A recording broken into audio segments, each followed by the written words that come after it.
communication of policies and programs, promises that translate into action when you are government, communication about why your opponent is not a good choice and why you're the better choice. All of those things have to be packaged in a particular way.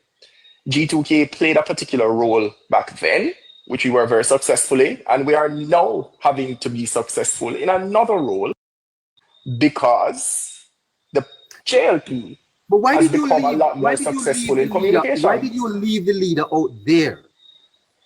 You know, to be dragged about by especially Dayton. Why? No, Why we was have not left the leader to be dragged. The matter is in court. The matter is sub judice. So it's a very delicate matter to comment on. The matter is a matter of investigation by a parliamentary committee of the parliament. Subjudice means that you don't comment on the specifics. That don't mean that you're mouth shut. But there are specifics. We have said that we believe that our leader is a man of integrity, and there is no evidence that we have seen to suggest otherwise. But other than that, you're getting into specifics. So we have defended to the extent that we can. Okay. Mr. Harris, the elections are in less than 3 weeks. Do you think, sir, that the Jamaica Labour Party is winning this election? We are confident the JLP will win this election. Okay. And what gives you that confidence, sir? As I said, we're on the ground. We are on the ground. We are hearing from Jamaicans that they feel, despite the narrative that people are not feeling and things are not translating, we are hearing on the ground from Jamaicans in every walk of life that the policies and plans and programs that they are feeling being delivered to them, whether it's water, roads, whether it's student loans, whatever area. If you speak to young people, education and training. If you speak to older people, they're getting a social pension that they never got before. If you speak to everybody who lives in a community, the community might be getting water for the first time, or is in the process of getting water because the pipes are actually laid and they're waiting, or the ribbon has been cut and you know that other projects have been delivered, so you have the confidence that your water is coming, even if it don't reach yet. It's coming soon in the third term.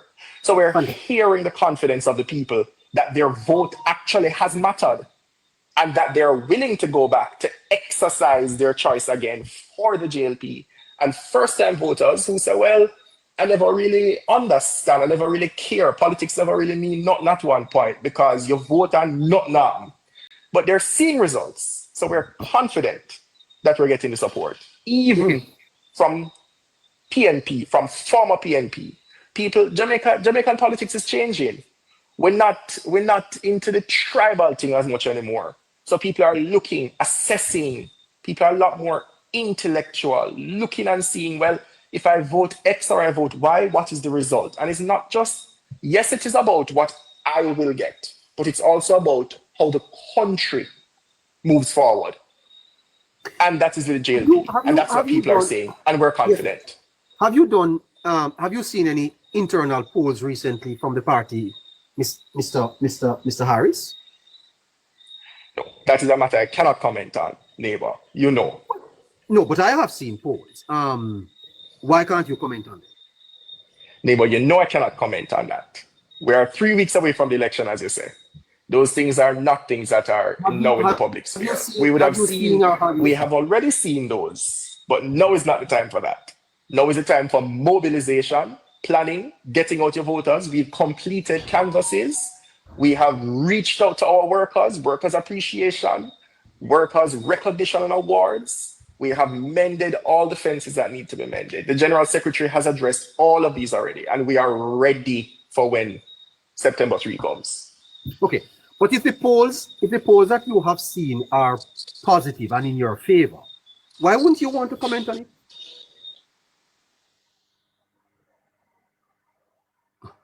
Well, I don't know what happened there, but Mr. Harris is his friend. I'm not. Sorry, did You I got a just call, go sir? out? Yeah, you went on. I'm sorry. Yes, Okay, no, okay, no. Mr. So that's not a matter that you're going to comment on. Give me 15 seconds. Coming back.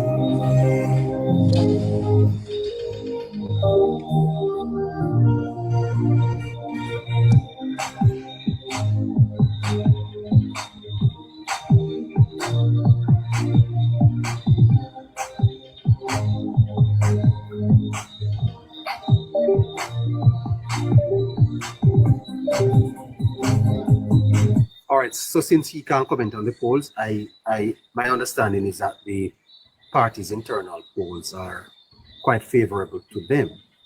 Leave that alone, then, Mr. Harris. Don't want to get you into any trouble. Mr. Harris, Yes, sir. you say that the party has not yet released its manifesto. Dr. Tufton is saying that the manifesto will be out soon. Have G2K contributed to the putting together of this document? Have you? But of course, throughout the 5 years, we've stayed close to the process of development of the policies and plans, and so a lot of our policies, a lot of our policy proposals, we've seen translate into what what Jamaicans now claim as achievements. So we have stayed close. We're always there.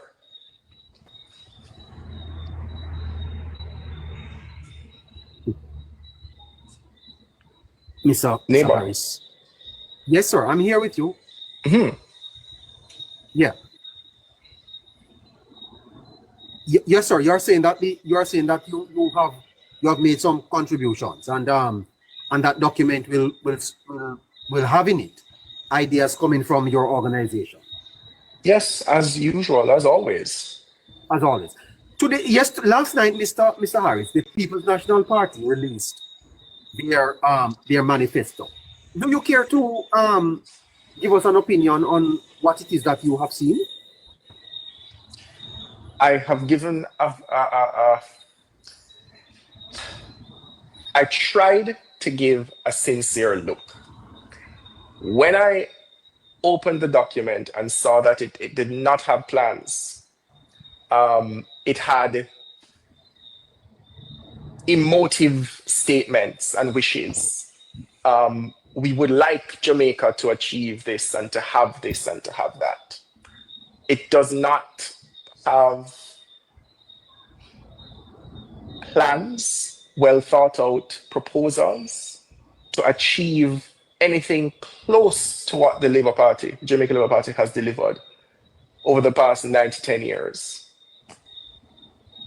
Jamaicans should really not feel comfortable knowing that that is what, after this current configuration of the PNP, 5 years of Mark Golding, after that is what they managed to put out to the Jamaican people. Jamaicans should feel insulted.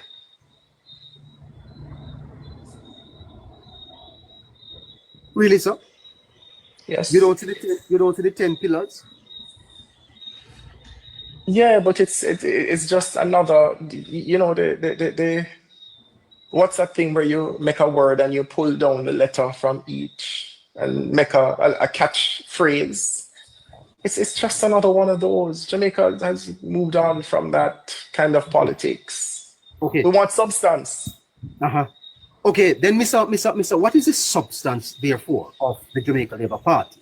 What is the distinguishing difference between your party and that of the People's National Party? What would you say it is? The distinguishing substance, performance, achievements. We don't substance over hype. I think that's how I would summarize it. Substance over hype. We've heard the Prime Minister say it. We've heard Minister Johnson Smith say it. He's chair of the Achievements and Manifesto Committee. We've heard her say it when they had the press conference to launch the Record Achievements booklet. That's also online. I encourage everybody to have a good look at it. And when you look at those achievements, when you consider that those things happened over 9 years, which included time in which we were recovering an economic recovery after the last PNP administration, where social services were starved because of the IMF restrictions. Now, bearing in mind that the IMF restrictions were necessary because of PNP's mismanagement. The PNP's mismanagement, ridiculous borrowing, high levels of borrowing, driving up high levels of debt, unsustainable, 140% of GDP. Those restrictions were necessary. So we built almost from the ground up. When we took over in 2016, we started building from the ground up. We faced COVID. COVID stole 2 to 3 years from every country around the world. And some countries have not recovered as well. Jamaica has emerged as a model for COVID, for managing COVID and recovering from COVID. So when we think about the fact that we built from the ground up after years of mismanagement, and we had to face the pandemic, and we've managed to actually accomplish all those things, by the way, it speaks to substance, Mr. Harris, good management. You don't give the PNP any credit for that 4 years, 4.5 years of Dr. Phillips. I give them credit for not driving us further into the ground. But remember that they dug the hole in the first place. They dug the pit in the first place. Yes. And all they did was not dig us further. Yes. So I give them credit for that. After the 18.5 years, the Labour Party. You know, neighbor, I hear Dr. Phillips talking about the fact that he sat beside Prime Minister Simpson Miller at the IMF and would never want another Jamaican Prime Minister to have to face the kind of indignity she did because of the. And I listen, and I'm thinking back to the 90s, and I'm thinking back to FinSac, and I'm thinking back to the sufferation, and I'm thinking back to the high interest rate policy, the unnecessarily long and drawn out high interest rate policy that crashed our financial sector. I'm thinking back to the sufferation of the Jamaican people, and I'm saying, how cynical can somebody be to sit there and talk about how sanctimonious he is, and he's the architect of the recovery, and he doesn't want any Jamaican Prime Minister to ever have to experience it again when they themselves caused it. Well, you know, I must tell you the truth. I give him some credit for holding things together over that period. Yes. Anyway, sure. I give them credit for not digging us further. We definitely can say yes. Yeah. They did kind of they did maintain it, neighbor, and it passed on to Holness, and Holness continued. Yeah. We can say yes with that, neighbor. It's not anything to take that from them. No. That was a period of stability. You see the bit of medicine Holness promised in 2011. Phillips had to apply it. Exactly. And if he didn't apply it, then you never know what could happen. But Mr. Harris. But neighbor, I just want to remind you again that by that same token, the recovery and the stability for that period was set by the Bruce Golding administration. Agree. But then there was some challenges. Because we will have to recall the Jamaica debt exchange, all the efforts. Yes, that's where it started. And they carried on the back. So let's not forget that. Exactly, so let's put that in the record of this conversation too. Yes, that's where it started, definitely. All right. Yes, sir. But I don't want to be overly, but the fact of the matter is that no, we don't want to be overly partisan. But I'm just placing on record. My research tells me that period of recovery was managed reasonably well by Dr. Phillips, and I say that without prejudice. Yes. Yes. I share that as well, neighbor. I'm not going to take that from the Prime Minister himself said that in the Parliament in his budget debate as well, neighbor, and on more than one occasion the Prime Minister have also said that, neighbor. So it's not nothing to take that from them. Right. Right. And that is where the fiscal rules, came about. It started under Bruce Golding, but there were some further amendments because we just realized that we just couldn't go back. Mr. G2K, as we wrap up this conversation, Yes, neighbor. what it is you would say to Jamaicans that as they go to the polls in another couple of weeks, they are to bear in mind.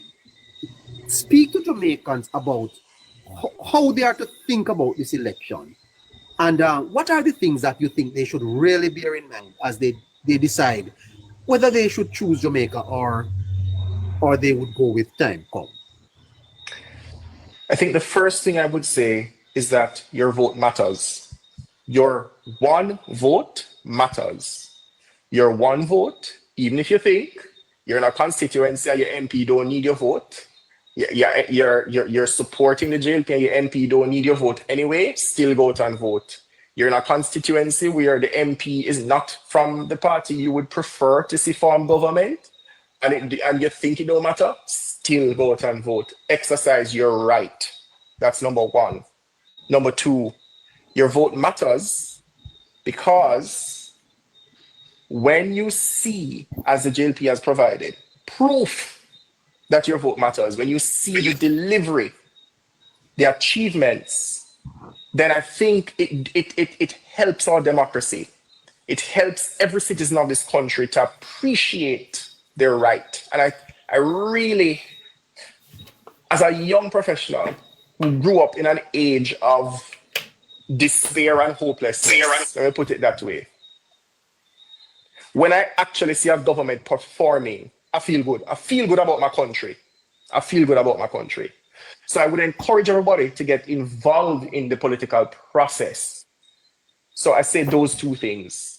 When it comes now to time come versus our record of achievements, time come is just a throwaway slogan. Time come for what? Time come for what?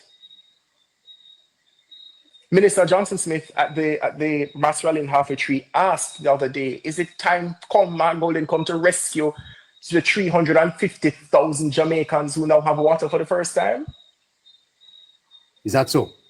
Or the 500,000 young people who now have training at heart free? We're actually paying people almost, or offering you a stipend to go, to incentivize you to go and train at heart?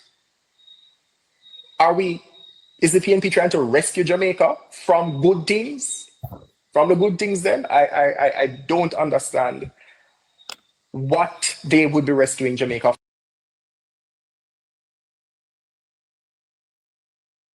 from. But I want to say that when you look at their manifesto, it is a shopping list of things that Jamaica cannot afford. They have a fund here and a fund there and a fund here and a fund there, a fund for creatives, and that might sound good, but JLP is already investing in the creative industries. They say they have a fund for everything, and most of the things in the manifesto, you said we're going to wrap up, so I'm going to say this. Most of the things that are in the PNP manifesto, we're already doing. The JLP is already doing. That's the first thing. The second thing is, it's billions of dollars that Jamaica cannot afford. So we're going into fiscal mismanagement. We cannot afford, we're either going to have to borrow or worse, tax people. Additional taxes. Remember, the JLP has given you 8 straight years of no new taxes. Hold on there, sir. But I would have expected that an organization that is on top of its game, like G2K, would by between last night and now have called a press conference to point these things out. You have not. Why? Well, keep tuned. Stay tuned. Stay tuned. Stay tuned, sir. The fact of the matter is that the election is 2 weeks ago. Stay tuned. You asked me about the manifesto. I cannot comment. You asked me about this press conference. Stay tuned. Yes, neighbor. You have to understand neighbor and a neighbor. Yes, they are professional arm of the governing party, neighbor, but they are not the persons who are seeking the election. They are not the ones whose names are on ballots. So I would expect that they can't jump the gun to certain things or outshine the government neighbor. They are still on the small professional arm. They are more of a foot soldier, so they have to be guided in how they jump the gun and stuff like that. I would expect that something like that not to come from the G2K, but more from the party itself, the headquarters, Jamaica Labour Party itself, not from the arm. No. Yeah, if my opponent put something out last night that lacks credibility, I want to be able to put in the minds of Jamaicans before it spreads further that this is not credible. Yeah, but at the same time, neighbor, a document like that your opponent put out, neighbor, from last night to today, neighbor, you have to scrutinize that document to a level. You have to put price into that level. You have to make sure that when time you come to present and talk about that and pull that document apart, neighbor, you are not falling apart yourself. I see. Well, they can put numbers together. They have to know, sir. Mr. G2K VP. Yes, sir. Yes, neighbor. You could not argue, sir, that you have tackled and fixed all the problems in Jamaica. Should the people of Jamaica give you a third term, sir, what is the difference? What difference would you offer? Are you telling us that it's the same thing that you just continuing, or are there new ideas, new things that you want to tackle? Give us an aspiration for the next 5 years. All right. I can tell you that if you think about the stages of a flight, passengers have to be loaded. Passengers have to check in. After you buy the ticket, you reach the airport, you have to check in. You have to check in bags if you have bags. The bags have to be scanned and loaded. You have to go through security, go to your gate, board. The plane is getting fueled. The pilots are putting in the coordinates, talking to the tower, your taxi, and then the various stages of flight from takeoff, cruise, landing. Everything in life has different stages that you can identify. Jamaica is at the stage where we have put in the coordinates. We have loaded all the passengers and are loading, let me not say loaded, we're still loading all the passengers and putting in the coordinates. Training, education. Let me just say this. Education. Let me use one sector. When the JLP realized the challenges in the education sector, because we have a prime minister, remember, who is also a former minister of education. So he's fully seized of the education portfolio. The challenges in education, from pedagogy all the way through, from meals that students need, from resources, from even basic fencing around the schools so that people are not stealing the resources. There are so many issues. The Patriotism report highlights 300 and something recommendations for education, to fix education, not to have it continue limping along, to fix. The government has already implemented 33%, 1/3 of those recommendations. We need a third term to continue fixing education. The PNP has said, so in its manifesto, which I'm not going to highlight, if you want, you can have a look. You're trying to draw me on it, and that's fine, but I am not going to highlight the nonsense. But the PNP has basically said that they would throw out the Patriotism report. But the Patriotism report is at an international standard, and our partners, our international partners, local partners have said that these recommendations are needed for the education sector to thrive. We've implemented a third of recommendations already, and we need a third term to implement the other 2/3 to fix education in this country. It's the same across all the other sectors. We have already done the groundwork. Sorry, sir, you need 10 years to fix education. 10 more years? Well, neighbor, you come and tell us. To fix education. Your vote is going to go towards helping us. No. I could fix education in a couple of years. All right, so you say so. If you say so. Well, but the point is, we have done so much work across all the sectors that it does not make sense that the PNP is going to come and throw out everything that we have done.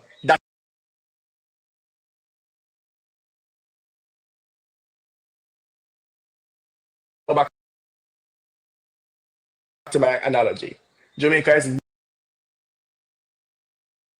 You're saying is that your first two terms were used to board the plane, put the plane on the tarmac, but you're not flying yet. Jamaica is not flying yet. We still need more. Still need stronger growth, economic growth, sustained growth. What we have done is to put the fundamentals in place to support that. So we have an independent central bank. Yes. We have more people in the labor force are being trained because, of course, you need a strong, up to the task labor force, workforce. We've done a lot. Infrastructure. I could talk about infrastructure all day. Ease of movement to facilitate business, to facilitate workers' movement, to facilitate everything. I mean, what we have done in that booklet describes the things that we have done.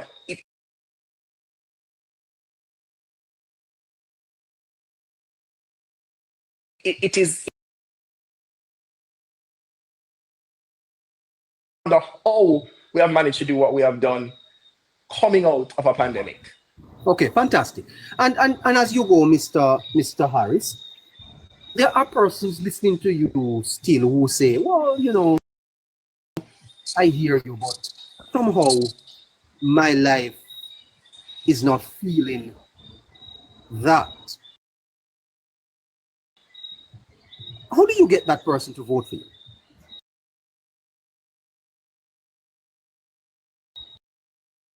To vote for you. I am now looking to see how I can upgrade myself and what more I can do with my life. There are so many enabling factors around us right now. As I said, young people are getting training free. They can access training free up to their associate degree level. There are so many programs that are out there. There are so many jobs that are now available, both locally and internationally. And I don't mean you have to migrate to get them. I mean, international companies will offer you opportunities and you can access those opportunities because you now have reliable internet, because internet has reached your community, because we have laid how many hundreds of thousands of kilometers of fiber across the length and breadth of Jamaica to bring fiber internet to your community. It's all of these enabling factors that come together to make people's lives better. If I cannot find a way to tap into the resources, then I actually need to be talking to my MP. I need to be talking to somebody who can help to point me in the right direction. So maybe I need to be talking to somebody, number one, but number two, I need to be seeing what more I can do, what different I can do. Have I trained in something that there is not a high demand for in terms of the skills? Do I need to reskill, upskill? There are so many there's so many little questions that each individual can ask him or herself. But I truly believe the enabling environment has been created by the JLP. Yeah. And there are so many Harris, young people I meet every day who are doing so many different things. I'm amazed that young people are making money doing so many different things now, and it's not scamming. So we need to be a little more creative in how we reach out and grab the opportunities. Yeah. Adam Smith speaks of the poverty of aspirations, sir. And you see what you have just outlined to me is all facts. But there's a psychology behind poverty, you see, Mr. Harris, that when we speak next, I'll discuss with you. People are not poor necessarily because they want to be poor. And it's not everybody that you see out there are going to get up and go towards the opportunity. Some people needs more than that. But you know, neighbor, I will say, the last thing I will say is this. We have a strong record of crime reduction. A big part of that has been, yes, the enforcement, the way that the police have gone about implementing reforms in the police force, training for police officers. The government has done a lot in terms of training equipment, recruitment, etc.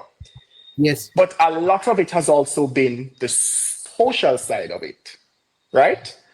And when we look at the zones of special operations, it might sound like an intimidating term, but the ZOSOs have brought a lot of social services. And why I raise it is the psychological aspect of it.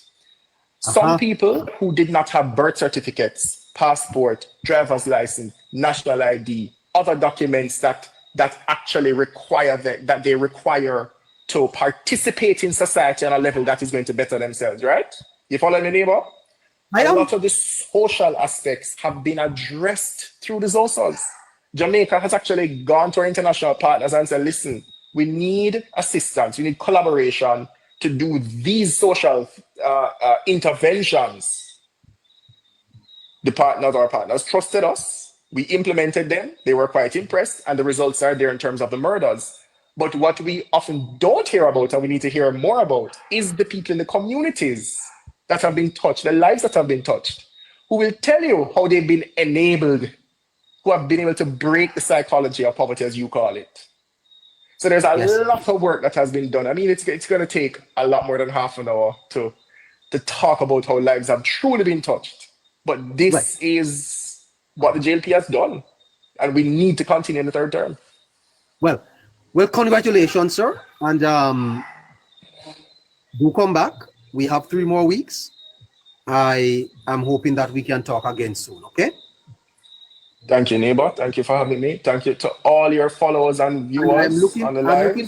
I'm looking forward to hear G2K's voice in this election and the impact that you will have.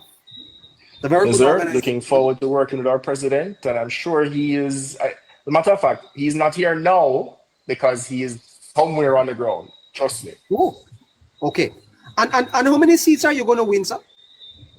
Neighbor, weren't you just closing out the program, neighbor? No. We have another minute. How many seats? I would like to say that we are coming home with 40 seats. Wow. G2K is predicting 40 seats for the Jamaica Labour Party. You hear that? Newton Harris says. Newton Harris, okay. Newton Harris, thank you, says 40 seats. Fantastic. Great talking to you, Mr. Harris. Thank you, neighbor. By the way, great being here. Thank you, everybody. I will send the invoice to Belmont Road. Here, sir. Thanks for coming. Mr. Harris. Neighbor, man. Great neighbor. Neighbor, did you manage to go through the document, neighbor, the PNP document? I did. I actually what do you think about it? I give them a little mark. They have put something on the table. As I told my listeners earlier, sir, a manifesto is supposed to distinguish you from your opponent. And this is where I think the PNP failed. I don't think the document is a distinguishing document. When you put out a manifesto, the manifesto is to put daylight between yourself and your opponent. And it didn't see that. No, and that is the weakness of the document. So neighbor, nah?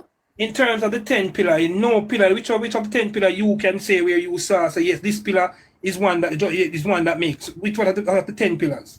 Well, that is the point I am making. I'm saying to you that they've covered justice, they've covered education, they have covered infrastructure, agriculture, innovation, industry, security. Care for the security, care for the vulnerable account. The one I like, I must tell you the truth, the one I have found a little like it is the whole matter of innovation and industry, because I think that we must improve technology in Jamaica, the use of technology. I mean, for the last 3 days or so, we couldn't even host the program because of internet challenges. And so we have to use technology to drive the economy. You see? I think countries across the world, Japan, for example, it's technology driven. You see this, sir. Somebody sent me $20 US, and I tried picking it up at one of these agencies. I left it, you know. I leave it. It don't worth my time, because the fact of the matter is that, you know, take you 2 hours to do things. You have technology have to drive these things forward. So I think that one could be looked at as something that, in terms of economic development, the use of technology, you know, tech innovation zones, they say, logistic hubs, MSME financing to drive economic diversification and job creation. That is important. That is important. There's no question about the diversification of the economy and the use of technology to drive economic growth. I don't think you're going to get economic growth to the levels that you want to get it using what is called human productivity. But human beings are just too slow. They're just too slow. Some of them can be. But with the rolling out of technology, neighbor, that come at a very high expense as well. Yeah. Well, you know, sir, I went to a shop to buy something, and the girl that was on the computer couldn't use it. It's not technology to blame, then it's she. And that's what the point I'm making. In that sense, it's not technology. There are supermarkets in the United States that you don't have cashiers.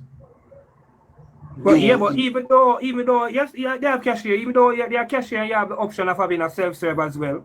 You have the option of having a self-serve, but there are also manual cashier, yes. But we have to understand, neighbor, that technology can drive production, Scratchy.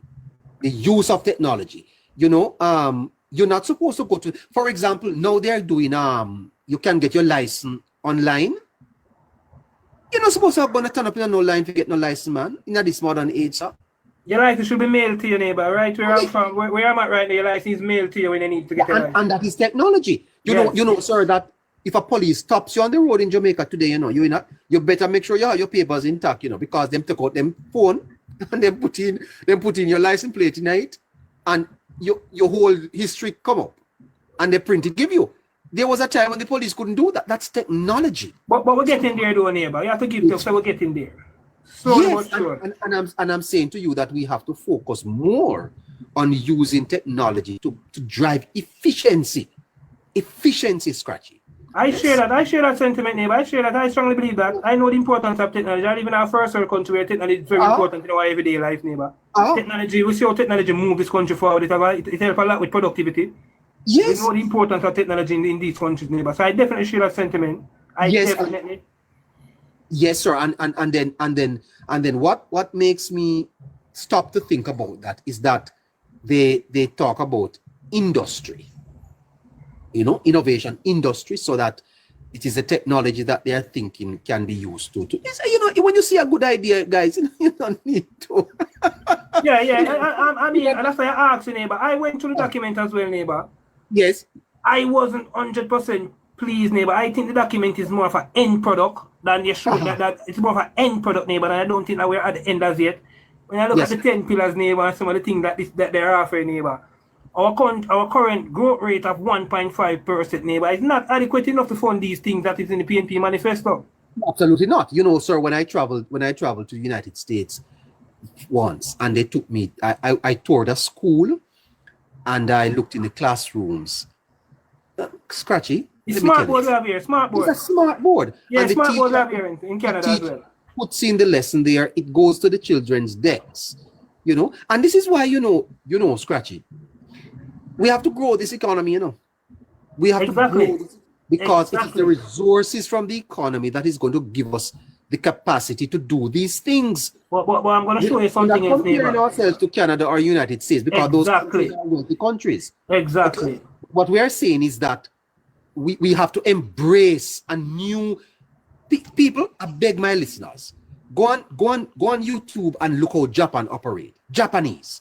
No, Japan is very advanced, neighbor, in technology. More than the United States. Even more than the United States and Canada. Japan is very advanced in technology. Neighbor, a friend of mine went to Japan and he came back and told me that Japan is at 2050 right now. Man, so we're at 2025, Japan is at 2050. Okay. Even the way we build roads, sir, You understand me? You have to build them in such a way that, 20, 50, 60 years down the line, those roads are able to hold on. Neighbor, what is our hindrance? What is our hindrance to growth, though, neighbor? What is causing this anemic and this small growth for Jamaica, neighbor? What do you say? I will tell you, sir. Number one, low wages. Low wages inhibits productivity.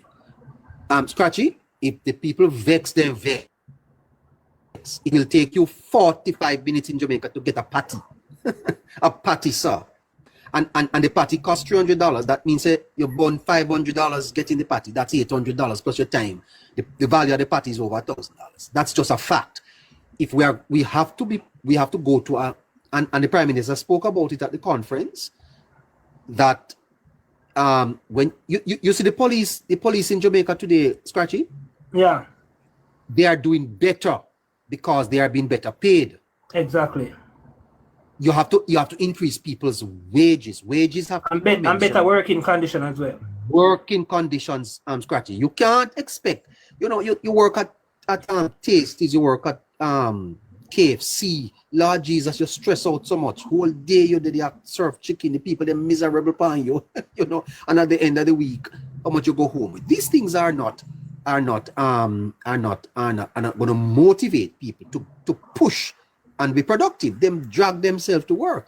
So the Prime Minister has been speaking about it. We have to, Scratchy, you cannot have prosperity without productivity. Exactly. It's impossible. Exactly. You have to be productive. So productivity must become the hallmark of the Jamaican society. Understand. What do you think about? Because when I was looking at the whole thing, I say, why Jamaica is not growing? Neighbor, do you think that? We know definitely, neighbor, that JPS is one of the hindrances to growth in Jamaica. That's why I'm very pleased about the license not being renewed and being renegotiated. I'm very pleased about that. But neighbor, what do you think, neighbor, when you look at Jamaica, neighbor, do you think our governance structure, neighbor, the way we govern, do you think that is also a hindrance to our growth as well? Well, you know, sir, we're gonna need one. We're gonna have to discuss this after a different program, yeah, totally different after the election. After the election. Yes, my friend. But back now, neighbor, to what I'm saying. The neighbor right say will start to stone us. Yeah, but back now, neighbor, to what I'm saying about the PNP manifesto. Yes. Neighbor, what I want to say, neighbor, because neighbor, you have the opportunity, neighbor, to be fair and balanced, neighbor, because you're the program. But I don't have that luxury, neighbor. I'm campaigning. So I can share how I feel. I'm in campaign mode. So yes. Personally for me, neighbor, I would ask, neighbor, the Jamaica Constabulary Force, neighbor, that anyone in Jamaica that they are seen in public, neighbor, giving out any of these PNP manifesto, they should be locked up and charged, neighbor. This is misleading. This is treason, neighbor. This information, what? Neighbor, the information that the PNP put out on that document is misleading, and it can lead to some form of unrest in the country, neighbor, with persons rallying up against, neighbor. Damian Crawford want to give 20,000 students $2,500 a week, neighbor, 50 million a week, that's in a neighbor. $50 million per week?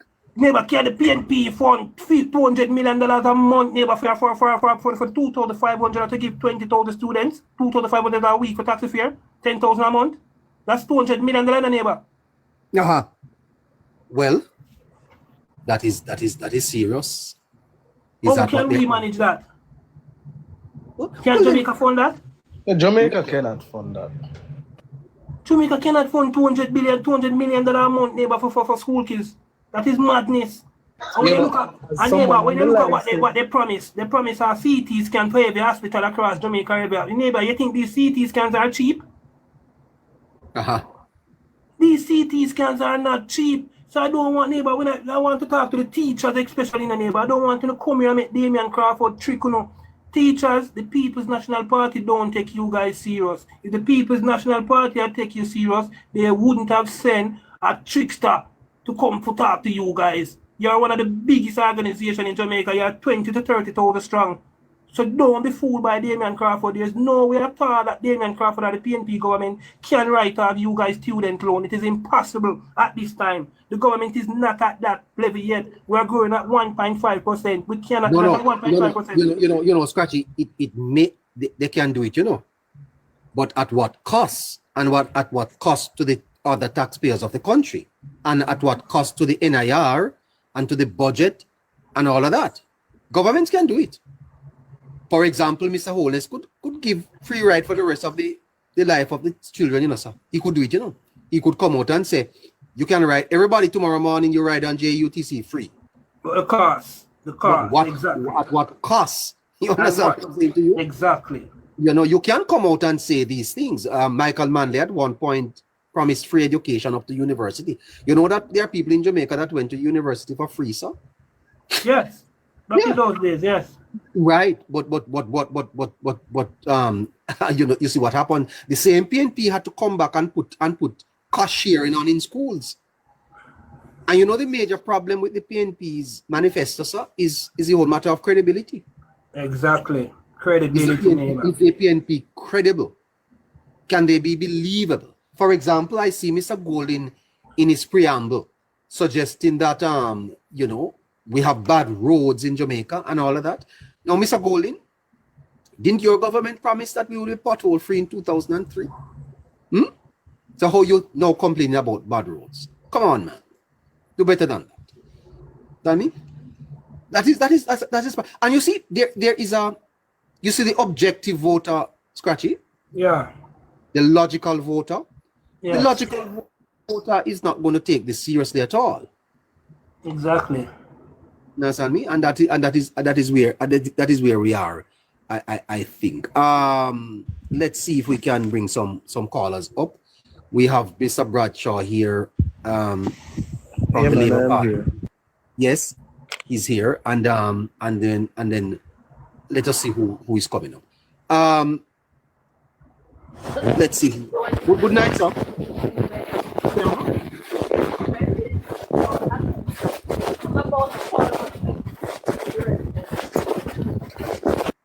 Just know that he's there. Winston is here. Good night, Winston.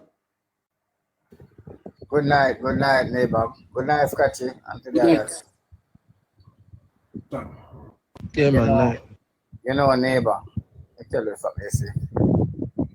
If you realize that from the 1990s. Move away from your fan a little bit, Winston. Move away from your fan a little. Yeah.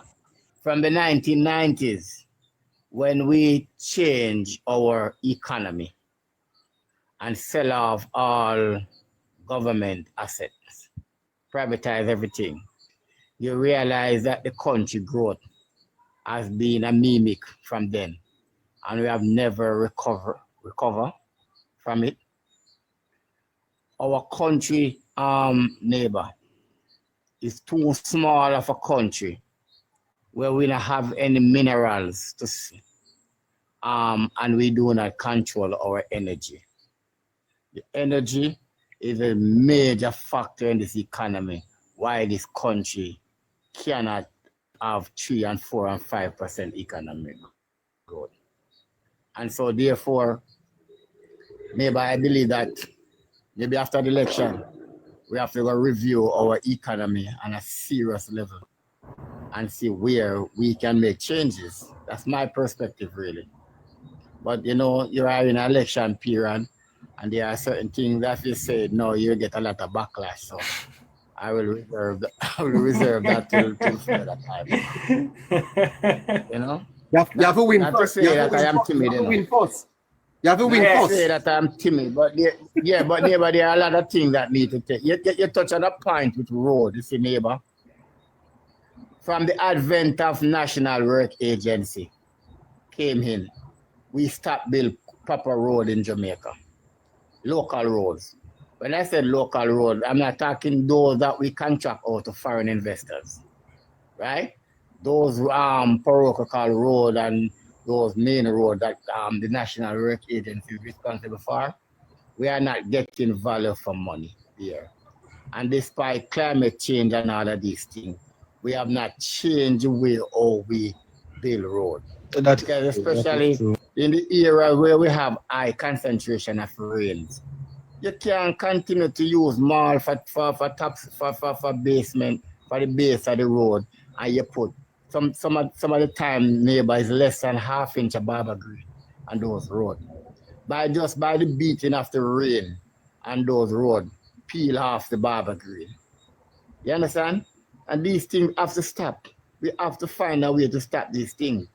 You know, Jamaica economy based on eater food mentality, neighbor. And that's the fundamental problem. When we spend money, most time we do not get value for money. That's the problem in Jamaica. When road patching is taking place, we do not get value for money. Yes, sir. All right. You have an election to win, though, Winston. How is Portland looking? I couldn't tell you, no, neighbor, because I am not active, and I will not be active in this election. Why? How come? I will just be voting, but I will not go on the ground. You were on the ground the last election? I'm 9.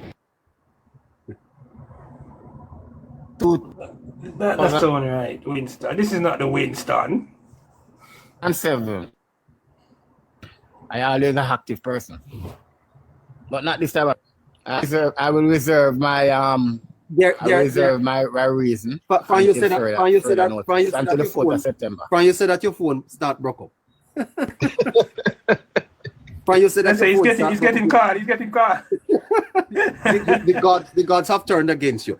What do you mean you're not active in this election, Winston? This most consequential election, you are deciding to sit this one out in terms of activism? How comes? I have my reason, neighbor. I have my reason. But I will not share now. Exactly, and I would want you to share it publicly. But Winston will be back, neighbor. Neighbor, I don't think Winston has been here for too long now enough to reach a final leg, to give up, No, I will participate by casting my vote. Okay, my boss. Yeah, that's it. I think that's okay. Is most important. Exactly, Winston. I understand, man. Yeah. But you didn't raise your hand at the national at halfway tree to be a warrior for the Labour Party, a worker.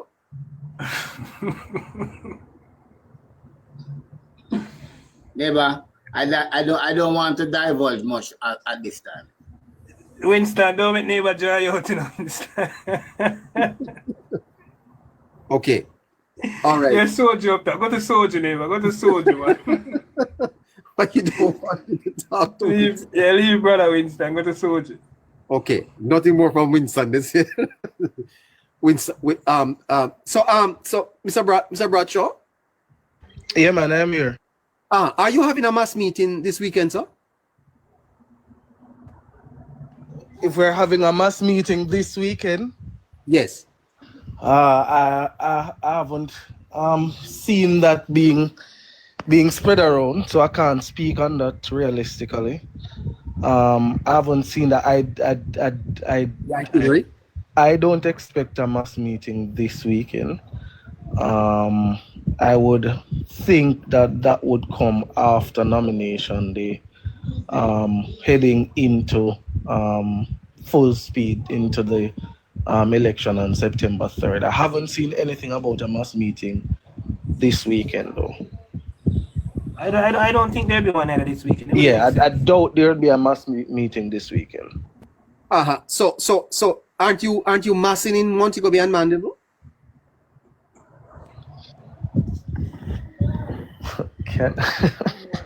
Never, you're the easy, All right. Based on what I have heard, one of these things is true. One of these things will be another strategic move. Not what's expected typically from the mass meeting. So one of these places is true. But again, one of the places that the meeting will be held will be another chess move, as the Prime Minister would put it. I can't say further on that, but as the Prime Minister makes a lot of connotation to it, it's a game of chess that is being played, and trust and believe that it's a game of chess that is being played. But I don't understand in a neighbor. At this time in the election, I don't understand what the reason or the purpose for the cat and mouse game at this time. I don't Who see is the playing sense of that. I don't see the sense of the cat and mouse game at this time. If you're having a mass meeting, you're having one. If you're not having one, you're not having one. And my personal belief, if Monday coming is nomination day, I think the party should have a mass meeting to generate some energy going into nomination. No, man. I don't Nomination think so. day, and you will see that nomination day. You will see the strength of the Jamaica Labour Party on nomination day. I don't know if you're from Portland, so you would have recalled the showcase that happened with Anne-Marie Vaz when she was being nominated and she was doing that whole by-election and everything. So the strength of the party will be showcased across the island on nomination day. There's no doubt about that. And I would rather see the resources go towards their neighbor. I wouldn't want to know that the party put on a mass meeting neighbor before nomination day, which is so close Monday, and you spend so much money to busing people from all about neighbor, and then come nomination day, they are candidates who fall short on resources. That wouldn't make any form of sense. So definitely mass meeting, yes, but after nomination. Nomination day is too close. It's Monday. Yeah, the focus right now is on nomination day, ensuring that everything goes as planned, and then after that, everything else will fall in place. Yeah. It's too close for a mass meeting over the weekend with a nomination day Monday. It's waste of resource. Is the PNP massing this weekend? I don't think so, either, neighbor. I don't think the governing party not massing. I don't think the opposition with massing, neighbor. With a nomination day so close to Monday, neighbor. It would be totally loss of resource for them. I don't. So that definitely. But after nomination, I think that there will be massing, neighbor. There will be more. Okay. Neighbor, remember, neighbor. Me talk about this, neighbor. And nomination day, neighbor, itself is a very expensive day, neighbor. Yes, that's what I wanted to ask you. What is nomination day about now? What is that? Nomination day, neighbor, is the day when you officially nominate your candidates, neighbor. It's when the EOJ officially acknowledge the person as yes, the candidate for the standard bearer who's going for the constituency, neighbor, on election day. And it's a day, neighbor, where your candidates want to show their strength, neighbor. Yes. It's a day where you want your base, neighbor, rallied and feel energized, neighbor. Because you know that after the nomination day, it's basically count the persons are nominated now. And as I said before, neighbor, it's a very expensive day in terms of resources and getting the day done. It's like a carnival. It's a carnival-like atmosphere, neighbor. Yeah, so some MP, some candidates, neighbor, might want to go harder by like renting a trailer truck. You might have to prepare some form of refreshment for the persons who might come out on this day, neighbor. You might need additional shirts. You might need additional bands, additional hats, transportation, neighbor, to mobilize these persons. So it's a day that take a lot of cash. Yes, it a cost effect. It take a lot of cash for you, because most time when you have nomination day, you will have a motorcade. And then you will have a central meeting place. So yes, it take cash, most definitely. It's a very neighbor. I remember in past nomination, neighbor, I have a dialogue with candidates, neighbor, who told me that this nomination day cost them like $7 million, neighbor. $7 million. Neighbor, you have candidates, neighbor, who spend up to $7 million on nomination day, neighbor, or more. Yeah, because gas for transportation, preparing food and drinks, etc. It's very expensive. Printing of t-shirt and caps. It's quite expensive. Quite expensive, neighbor. Come on, nomination day is a great show of strength, politically. But you know, neighbor, it's only a pity, that we not have election in Jamaica every 2 years, because it gives the economy a boost. It's the only time you really see real money spent. Yeah. Trust me, we should have an election every 2 years. Maybe the economy will grow faster. You mean lots of money is spending now? In the election, the generally money spent. Both political parties will be spending more than $1.5 billion this election. You will see some infrastructure work being done as well. Both political parties will be spending more than $1.5 billion this election. So if you go into most small town centers now, you will feel economic generation here. Exactly, Jamaica girl. It's our pre-sports day nomination day. It's a day where all of the houses come out and say, Orange house a piece of bed. Wipe it up with gingerbread. Orange Oh, house. soup, pressure, you know. Two neighbor, pressure. Yeah, man. when Who are the Bruce Golding was pressure? Prime Minister, you know, when Bruce Golding was Prime Minister, Bruce Golding did make a point that one of his way of testing the economy, if the economy is generating momentum, is when he go up Red Hills Road, you know, and see those pan chicken men and see how many people surround them lining up waiting for a quarter chicken. And it's no lie. That is how you test the economy when the small business people are generating income. That's when you really test the economy, if the economy really have momentum in it. And I think the politics always create that atmosphere. Okay, great. Soji, good night, sir. Good night, Prophet. Good night, Prophet. What are you doing? Good night, sir. One neighbor, but the time is in on neighbor 1 p.m. I don't care where you want to say. No other time but 1 p.m., sir. That is the time, 1 p.m. Yes, sir. Okay. Yes, sir. But you know, we would have had previous discussion and about what would PMP come out with in their manifesto. Yes. And I have said it on a lot of platforms that the only thing they can come up with is something that is a part of the JLP doing right now and add some little fancy name to what they want to do. But whatever good they can come up with right now, the JLP is doing it.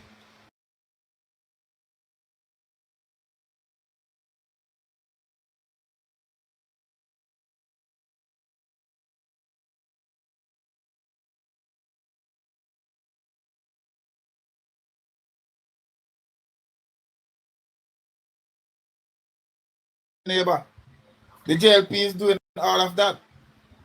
You understand me? So when most of the stuff they come up with, talking about gender,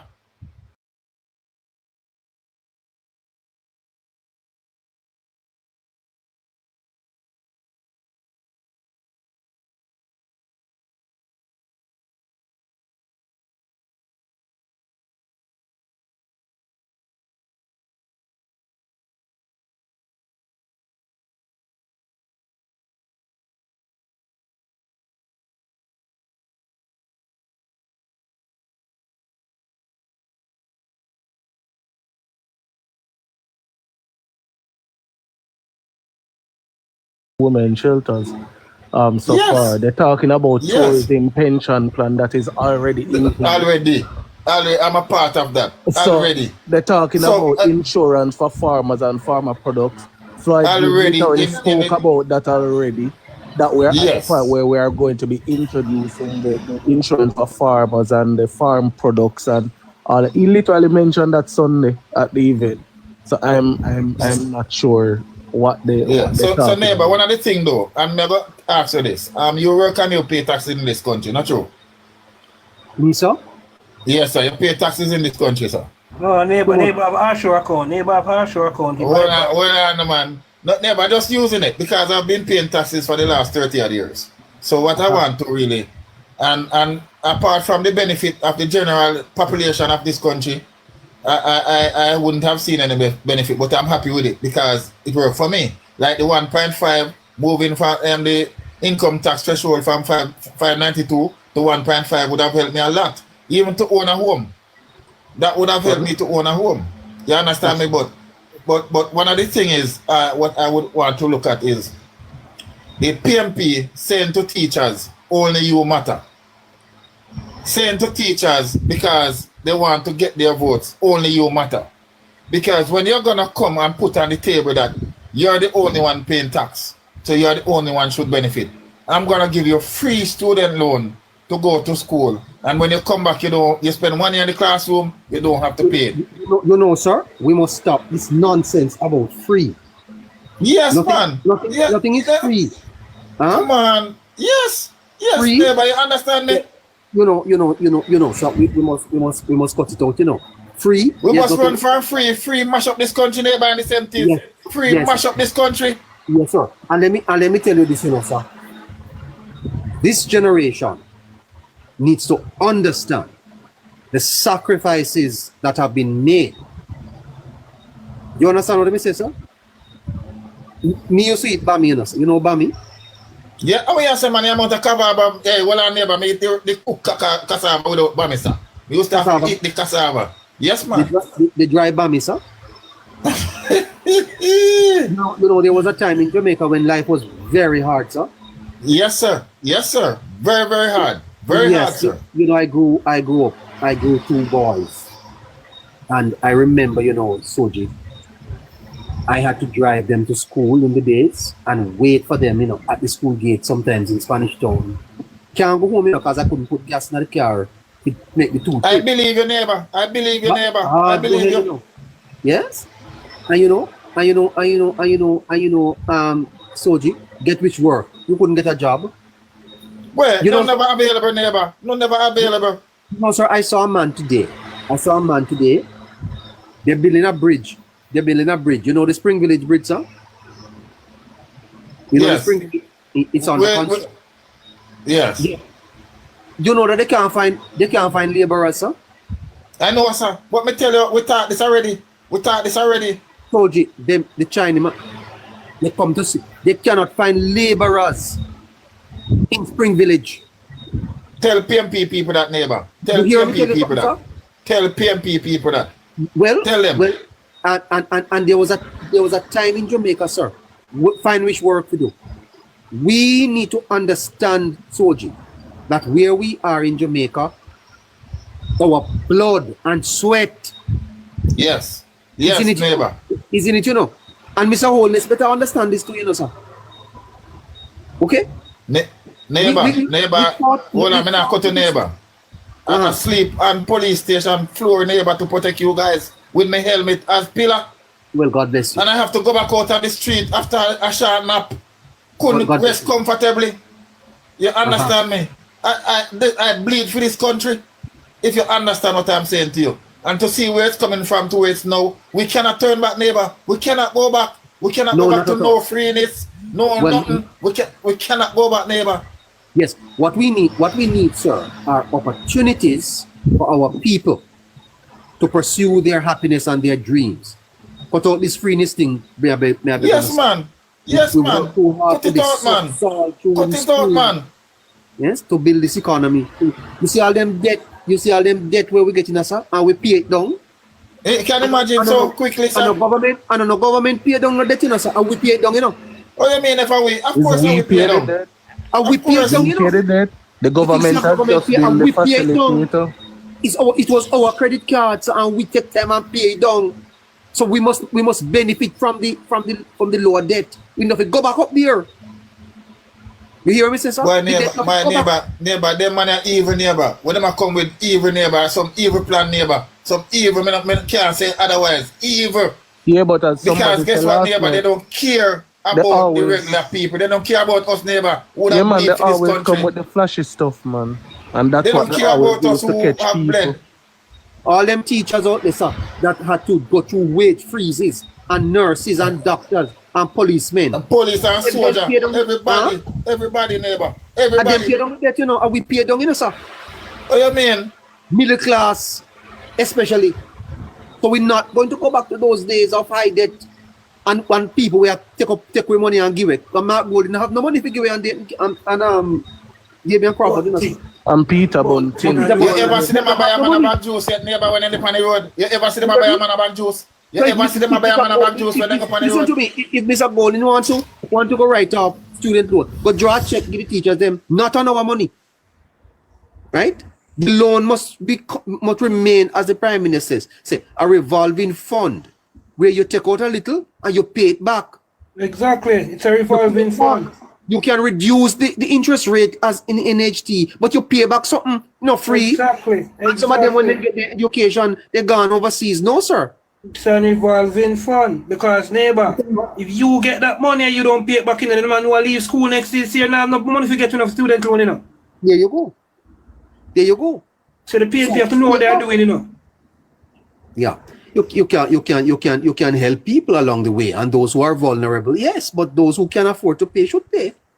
But neighbor, if you notice at Sunday's meeting what the Prime Minister said, the Prime Minister said, him as the Prime Minister neighbor, when it's time to share the spoils of the economy, him can't just look to one sector. Him cannot just look to one sector, neighbor. So him cannot just teach and alone get this. He must go look for the police. He must go look for a fireman. He must go look for a soldier. He must look for nurses. Doctors. Him say he can't put one person. But that is the hard truth that a lot of the teachers don't want to hear, and that is why Damien has been able to kind of, get them talking to say, yeah man, whatever. Because all they want to hear is, yeah man, we're gonna give you this and give you that. But the Prime Minister has always been able or been the one to tell the harsh truth. And the harsh truth is that he cannot look to one sector when there are so many sectors that need to benefit. That is the reality of it. That's why I said it to them. I can't promise you gimmicks. And you know something, Bradshaw, Scratchy, Soji? Yeah. You can see the Prime Minister wanting to be fiscally responsible. You can see. Of course, guy know it benefit us. Because, neighbor. If it was some Prime Minister, then go halfway through and say, bus ride for the next year, 3 or 2 year, And a business about the economy. And a business about the budget, Or they would have both, they go promise, say, what is for free and what is for free, and win the election. And you remember when Omar Davis when says, sir? Run with it, sir. We rather to be in here. No, we rather to be in here fixing the problem than to be outside wondering how Mr. Siaga fix it. That's what he said. And that is what the PNP is trying again, neighbor. We rather to be in here and fix the problem after he make that run with it speech than to be outside wondering how Mr. Siaga fix it. So run with it. Run with it. That was reckless. And sir, as I said to you, Holness should be commended. Him and his government, they have been very responsible under pressure. Sir, my understanding, Bradshaw, you can't comment on this, that Nigel Clark came under lots of pressure, from within the party to spend money. Spend money. Work. Yeah, me hear that too, neighbor. Yes, man. And they stood up and said, can't be irresponsible, guys. Cannot be irresponsible. Because the fact of the matter is that, sir, you cannot afford to give up the gains you have made. Simple, neighbor. Simple. You're gonna put the cannot turn back. Cannot turn back, neighbor. Right? Yes. And let me tell you something, sir. I am going to be the first man out there with my placard. First man out here with the placard. Because me nah something I must talk to now with the spoon in Jamaica. Me mouth. Burn off, neighbor. We have suffered enough, neighbor. We have suffered enough, neighbor. We have suffered enough, and we have constrained enough, neighbor. And it is now our time as the citizens of Jamaica, neighbor, to reap the benefit of this country. We suffer enough. Suffer enough. Not just some people, man. Neighbor, but I tell you, what I always said, neighbor, is what is neighbor. Flash out. PM. Well, neighbor, so you can't give me now, right now, between me and you. The amount of me eat. Rice neighbor, the amount of flash out I eat, you can't give me right now. You can't give me. Me eat too much right, neighbor. Me not tell you no lie. Me eat too much. We just have to look on it different, neighbor. Just understand that from a government level, neighbor.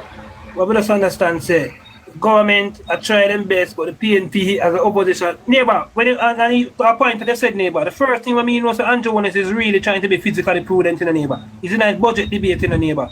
When I see it was an election, neighbor, I see the type of budget that Andrew Holness come with, neighbor. And when I hear Andrew Holness as the Prime Minister say that he had space, neighbor, to make a deficit, and the Finance Minister tell him, say, yeah, we have space so we can run a $300 million deficit, and him say, no, we're not going to do that. It's not going to look good to our international partners.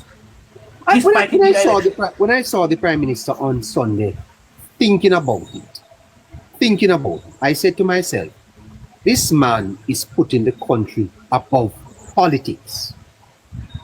Here is a man with an election to be won, and he goes to a mass meeting and he thinks about the economic prospect of the country, not of his party. This is simple, neighbor. That is why we are going forward with choose Jamaica. It's not just choose Jamaica to say. I have to speak the truth. No, I have to speak the truth. I am telling you that their previous prime ministers with that crowd there wouldn't even tell the finance minister what am I going to do. They would just go up there and say something, and then them say to the finance minister, "You fix that." Here is a man on the cusp of history, going for a third term. And he could easily have done something in halfway through that puts the country in a frenzy and give away some things. And he's saying, hey, I'm thinking about the country. Yes, I do not want to disrupt the stability we have created. We are still very fragile. Still fragile. Of course. One hurricane blow, and you never could tell what happened. Yeah, Comment. one thing and I hit that, gone right back to square one. And if it wasn't for that insurance ban neighbor that Nigel Clark and Jones put us in, Beryl would have fling we a grown long time. Yeah. Still would be recover from Beryl and suck with neighbor. If it wasn't for that insurance package that was introduced by Nigel. I mean, And you are Jones. going into an election, sir, with that the NIR at the central bank, yes, with your debt to GDP below 70%, and you don't run with something. I mean, even people within the Labour Party, I know. You heard Barry here the other night, right? There are people who feel that, hey, let's excite the crowd with some spending. The Prime Minister looked at it and said, I'm going to run on my record. I am going to run on my record. And I dare say, I think he calculates and said, I believe I've done enough to be re-elected. I don't need to be irresponsible at this time. And I think the people is showing them it, neighbor. People everywhere go neighbor. What kind of crowd, neighbor? You see down a St. Mary to the neighbor? If I were crowd down a St. Mary? If I were Prime Minister, sir, no student going to school in September would pay anything. That I'd win the election. Yes, sir. That's me. But the Prime Minister didn't take the advice that I gave, and I think I commend him for that. There's another call online. Hot mic. Hello. Hot man. Hotty man. Praise. I don't know what it means. Hotty man. Hotty. Okay, let's remove this one, and we have Casey coming up shortly. Hello, good night, sir. Good night.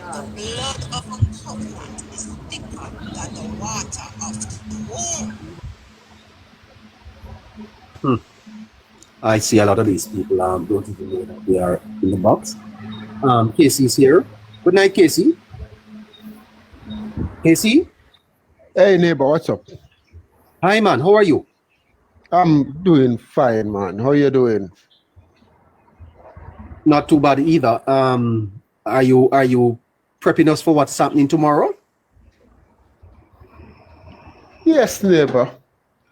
Yes, neighbor. And tomorrow. I want to balance the ship. I know we all are excited, as we should be. But I want to balance. I want to balance the ship and look at the possibility. Look at the best way for the opposition. Look at the possibilities for the opposition tomorrow, as well as we will do. Yes. We so will tomorrow. Yes. Yes. Comrades are going to be packed up over here. Yes, neighbor. All right. So we will be exploring possibilities. For both sides? For both sides? Yes, we will be exploring possibilities and possible pickups, possible flip. We will look at every seat that are likely, that have a chance of flipping. Every seat. And about how many are those cases? Well, I would say some is far-fetched, but I will say somewhere about, let me see, 25 or so. Well, that sounds within the ballpark. All right, listeners, so there you have it. You can't afford to miss tomorrow's forecast. We are going to be looking at probabilities and possibilities for both parties. What are the seats that may be flipped? You can't afford to miss that. And then next week, then Casey, we would have to pin down and tell the listeners exactly where the forecast is and make a bold prediction. Yes, we'll be doing that. We'll be doing that. All right, listeners. But it's a business. It's the business end of the season, so we may have to go into the streets. We may have to go deeper into the constituencies. So you know how it is. You get what you pay for. Well, listeners, there you have it. We have a forecast tomorrow, and we don't have any more money. We don't have any more money after tomorrow. So then we're going to have to ask our listeners to chip in for Monday, and another thing you should have the listeners know. Yes. You keep on telling them about the forecast. The forecast is not being charged for it. It's just the legwork to get the information to do the forecast. So we have always been lenient. And we want to do more legwork to get you more accurate information, surer information. Yes. Yes, absolutely. Yeah, so that's around 7 o'clock tomorrow, between 7 and 9. 7 and 9. 7 is good. Yeah. 7 p.m. to 9 p.m. You can't afford to miss tomorrow's forecast. The elections are on, and Casey. By the way, Casey, that forecast on Monday was the best I've heard. Yes, scratchy. Yeah. Yes, it was. Yeah, definitely, neighbor. I'm on the KC did exceptionally well on Monday. Neighbor, we break down everything, you know. Yeah, like that showed us that even if the JLP should win one seat in the West, it will be difficult for it. No, it's analogy, the style of display, the style of we bring across and everything. Wonderful job by KC, man. Yeah, we're better than Nationwide. We're better than TVJ. You don't get this stuff. We're way better than that other guy, that Anderson guy as well. What's the name of that? Better than Anderson. Yeah, we're way better than that. Is the number one forecasting. Because neighbor, the thing about politics. You mean Donovan? Huh? No, yeah. You mean Donovan Anderson? If that's what you call. You mean Donovan Anderson?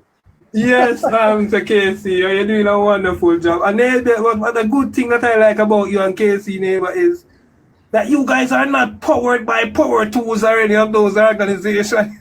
No, we're not powered by no tools. No power tools at all. Not even a boom. Yeah, you guys are not powered by anyone. Not even a boom. Yet still information is factual and it is scientifically, proven and driven. And I tell you, since we have been doing forecasts, our listeners have learned so much about the politics. Casey. Exactly.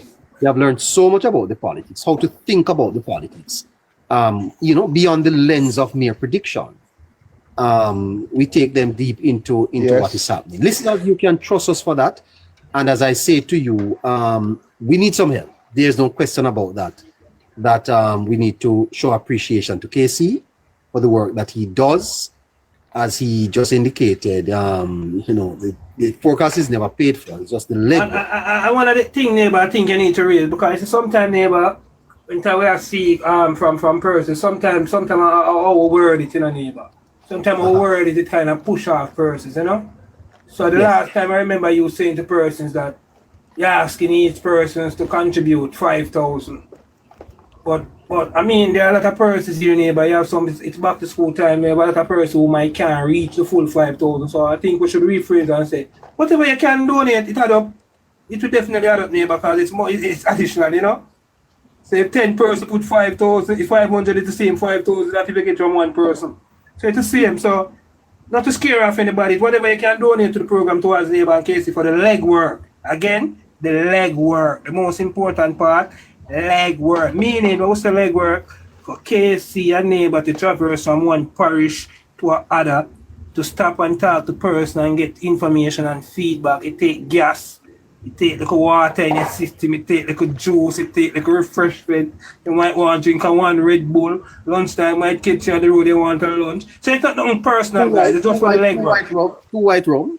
Yeah, you might need a one drink today because sometimes you might book some comrades to give some heritage and say, and you might need a drink. You have to travel with the spirit. Yeah, but a tough it coming out. They say I need a drink and I'm going to talk to you some way and give some answer there. Yeah. Yes. Yeah, absolutely. And it's true. And I mean, I've said it to the listeners And, that we are in the heat of the election. Someone is asking where can they make the contribution. And I think you can send us text neighbor and get in contact with neighbor, guys. Send us your number in our inbox. We'll reach out to you. Yeah, just send your number to neighbor. Neighbor will get to you guys. Persons who are with it don't have to anything at all. You don't have to be just so that the legwork can continue. Neighbor, how many more forecasts are left? About 3? Well, we don't have the money to do the rest. So the fact of the matter is that we did get support for. So, all right, we have one for tomorrow. And I want to be very open. I want to be very open, and because my listeners are listening, for this week we have what we want to do. The fact is that had we the resources, Casey would have been here, more often. It is the work, it is the financing to do it. But we have one tomorrow, and then we would want to have one Saturday, Monday, Wednesday of next week. So we need another 5. Saturday, and then Monday, and then if we do Monday, we want to do Wednesday, and then Thursday next week would be big. We will be here. We will definitely be here. Monday will be big. Because after the nomination, we will be here about 6:30 to 7, right, until about 10, 11 in the night. So neighbor, let's break it down for the viewers because they're asking the question. What is your target? You're looking for about 20,000 per these. Let me know how many. Well, I tell you the truth.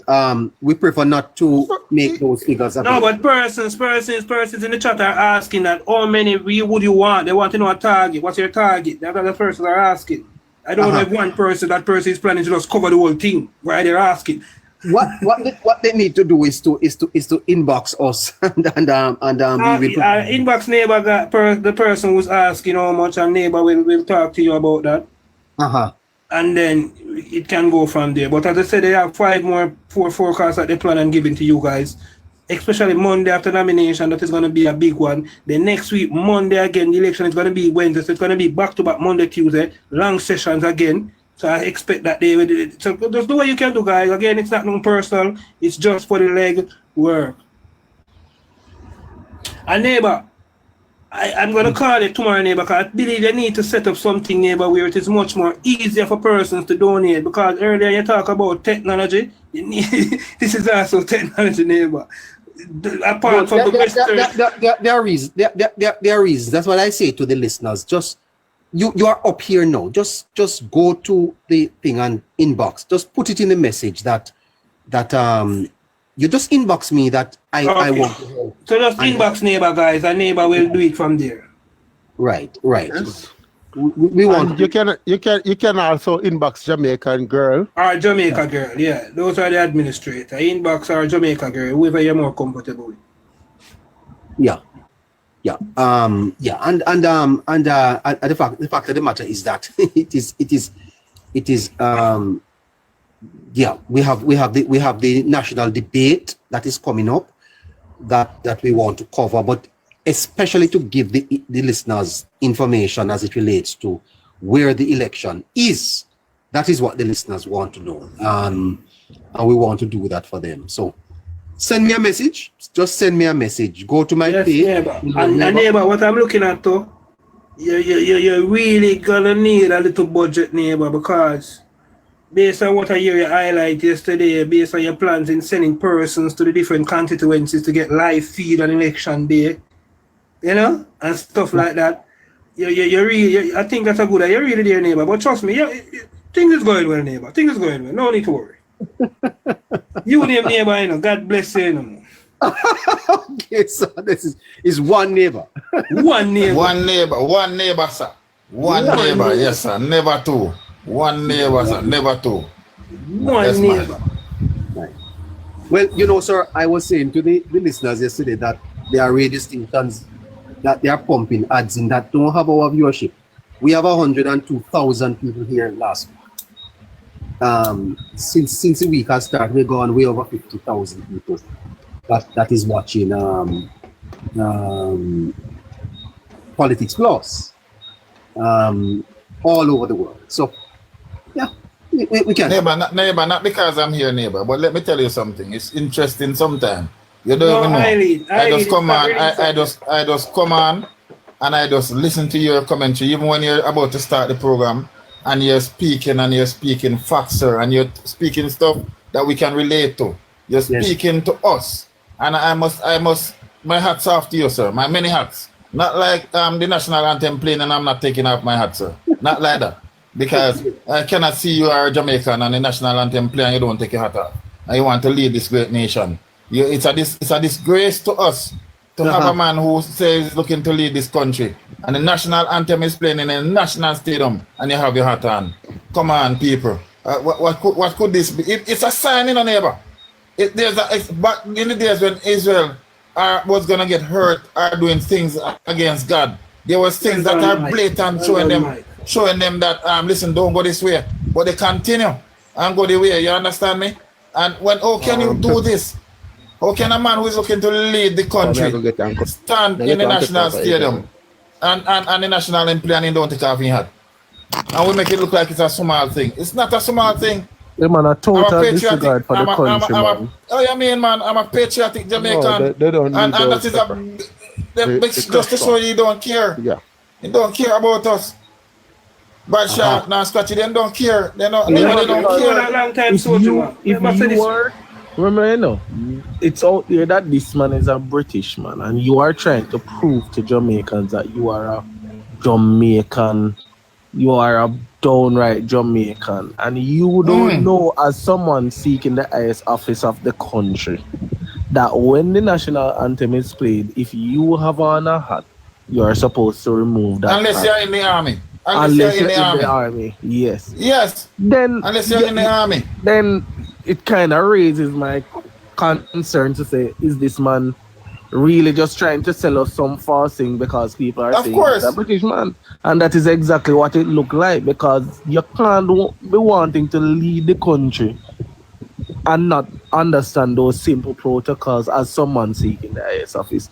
It doesn't make sense. Can you imagine, man? It's a big disgrace, man. It was a letdown. And there has been he hasn't even spoken about it. Yeah, yes. So that shows that him really no business. In regard us. And I take it personal because I could have lost my life many times serving this country. And you stand in front of my national flag, my national anthem playing, I have on the hat, and you're looking to lead who? Lead who? Who you going to lead? No one have to know who you going to lead. Can't know me. Lead who? It's not a joke, you know. It's not a simple thing. He must face backlash after backlash for it. How can the national anthem be playing and you're looking to lead this country and you have on your hat? Have on your hat with no care. What you do realize from it as well is that a lot of mouths are shut about the matter. Of course. The mouths the civil society is silent. The civil society is very silent. The matter. The cultural group them, the cultural group them who support them. Now say nothing. Man, go in wear too much art. Big man, if you just trim and stop wear them bag of hat and trim and look so decent like somebody brother. They wear too much hat, man. Minute me see in a hat. Every minute you Scratch it. You can't wear your hat all you want in a scratch it. It's when the national anthem play, that hat must come off. And he never did. He never did. Scratchy is a blatant disregard for Jamaica. Scratchy. And stop move like him can't do anything and the rules that apply to him. Exactly. Move up himself and stop move like him can't do anything and the rules that apply to him. Yeah, man. Like you can't. And chaka because you're rich. Man, too chaka man. From me know Mark Golden, you know. Not speaking as a forecaster now. From I know Mark Golden the best. I see Mark Golden looking at a Grand Gala, you know. Where the security guard looking thing, you know. That's the neatest I've ever seen Mark Golden look. Can you imagine? Chaka, man. No, look at it, Scrappy. And tell me if you ever see him look better than that. Never. Mr. Casey, me and my granny watch the TV already. One time Shelly and Fraser I get the thing with our old man. And the man come out of the vehicle, and me while them come out of the vehicle outside, them put on the jacket for me and my girl, you know. What a disgusting man. He could have put on the jacket for me in the car. Yes. My girl is a decent thing, then they come out and put on your jacket now. Girl is saying that Andrew, let's say Andrew pull, say Andrew jump out and pull him back, you know, and say, yeah, I want a jacket already. Yeah, but a lot of persons are not looking at that. Is a part of the whole leadership, you know, because we have to be conscious of who will represent us on the international Simple, Brad, sir. Simple, Brad, sir. Simple. That is what I'm getting at. Also a part of the politics. That is what I'm getting at, Brad, sir. Scratchy. Yeah, Casey. So, Yeah. May I ask you guys a question? Wouldn't you take back PJ right now as Prime Minister rather than take Mark Golden? Because I've been asking a few questions. And I've been asking JLP supporters who don't like PJ. And I've been getting, I'll tell you the answer I'll get after you answer. But would you prefer to take back PJ over Mark Golden if you have to take one of them? None me not take. Casey, that's a serious question. That I say, if you have to take one soldier, me not taking none. So you have to cut off me. Casey, that's not serious taking question. none. You have to cut off me. Me not All right, taking none. we have to find a question. All right, you have to you will not take no to PJ. You will not take no to any. PJ. But let me ask you a different way. Which one of them you think would make a better Prime Minister? None of them. None of them. None of them. None of them would make a good Prime Minister. Which one of them you think would make a worse Prime Minister? Two of them. well, PJ has already proven himself, you know, so. No, man, it's a record. I tell you, man. That trick is Not go with none of them. Me not go with none of them. Not even half, no matter what question, none of them. Who said PJ have already proven himself? Who attacked? Somebody else take on the lick. Take on the lick, you know. Yeah.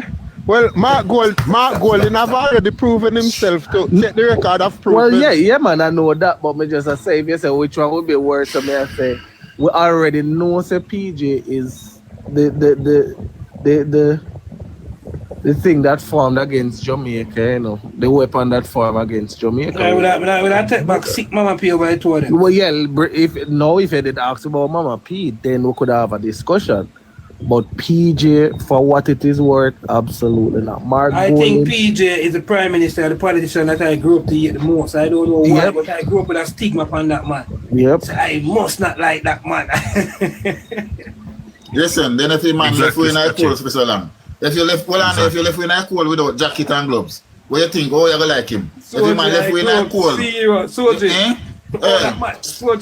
PJ think serious, Soji. Me say PJ Bill Emancipation Park at one time. Nobody, so you know why coming to me come from Soji? Make nobody ever see you walk to Emancipation Park and you go back down in the community. You can't tell nobody see you again. I tell you, you can't go in Emancipation Park. That's true. Never make a man catch in Emancipation and walk to Emancipation Park and get brand. And you know, when I look at it now, you know, they build a, well in the case, they build a free beach, you know. They upgrade the free beach in Montego Bay, you know, KC. And KC is when I go to that beach, security have to run me out, you know. I never know some other guy beach and security have to run me out, you know. Security have to tell me, say, you want to time up, you know. Because the place is so nice, you know. Enough space to play football, on the sun, enough space to just have fun. It thing is just so loud, brother. May I tell you. I never know I would go to beach and I don't want to go. You understand me? Because of this government. Listen, people, everybody listening, listen to me. We cannot go back to the hog shaft. We cannot go back to the eating out of the hog shaft like the prodigal son. We cannot do that. We cannot go down that road.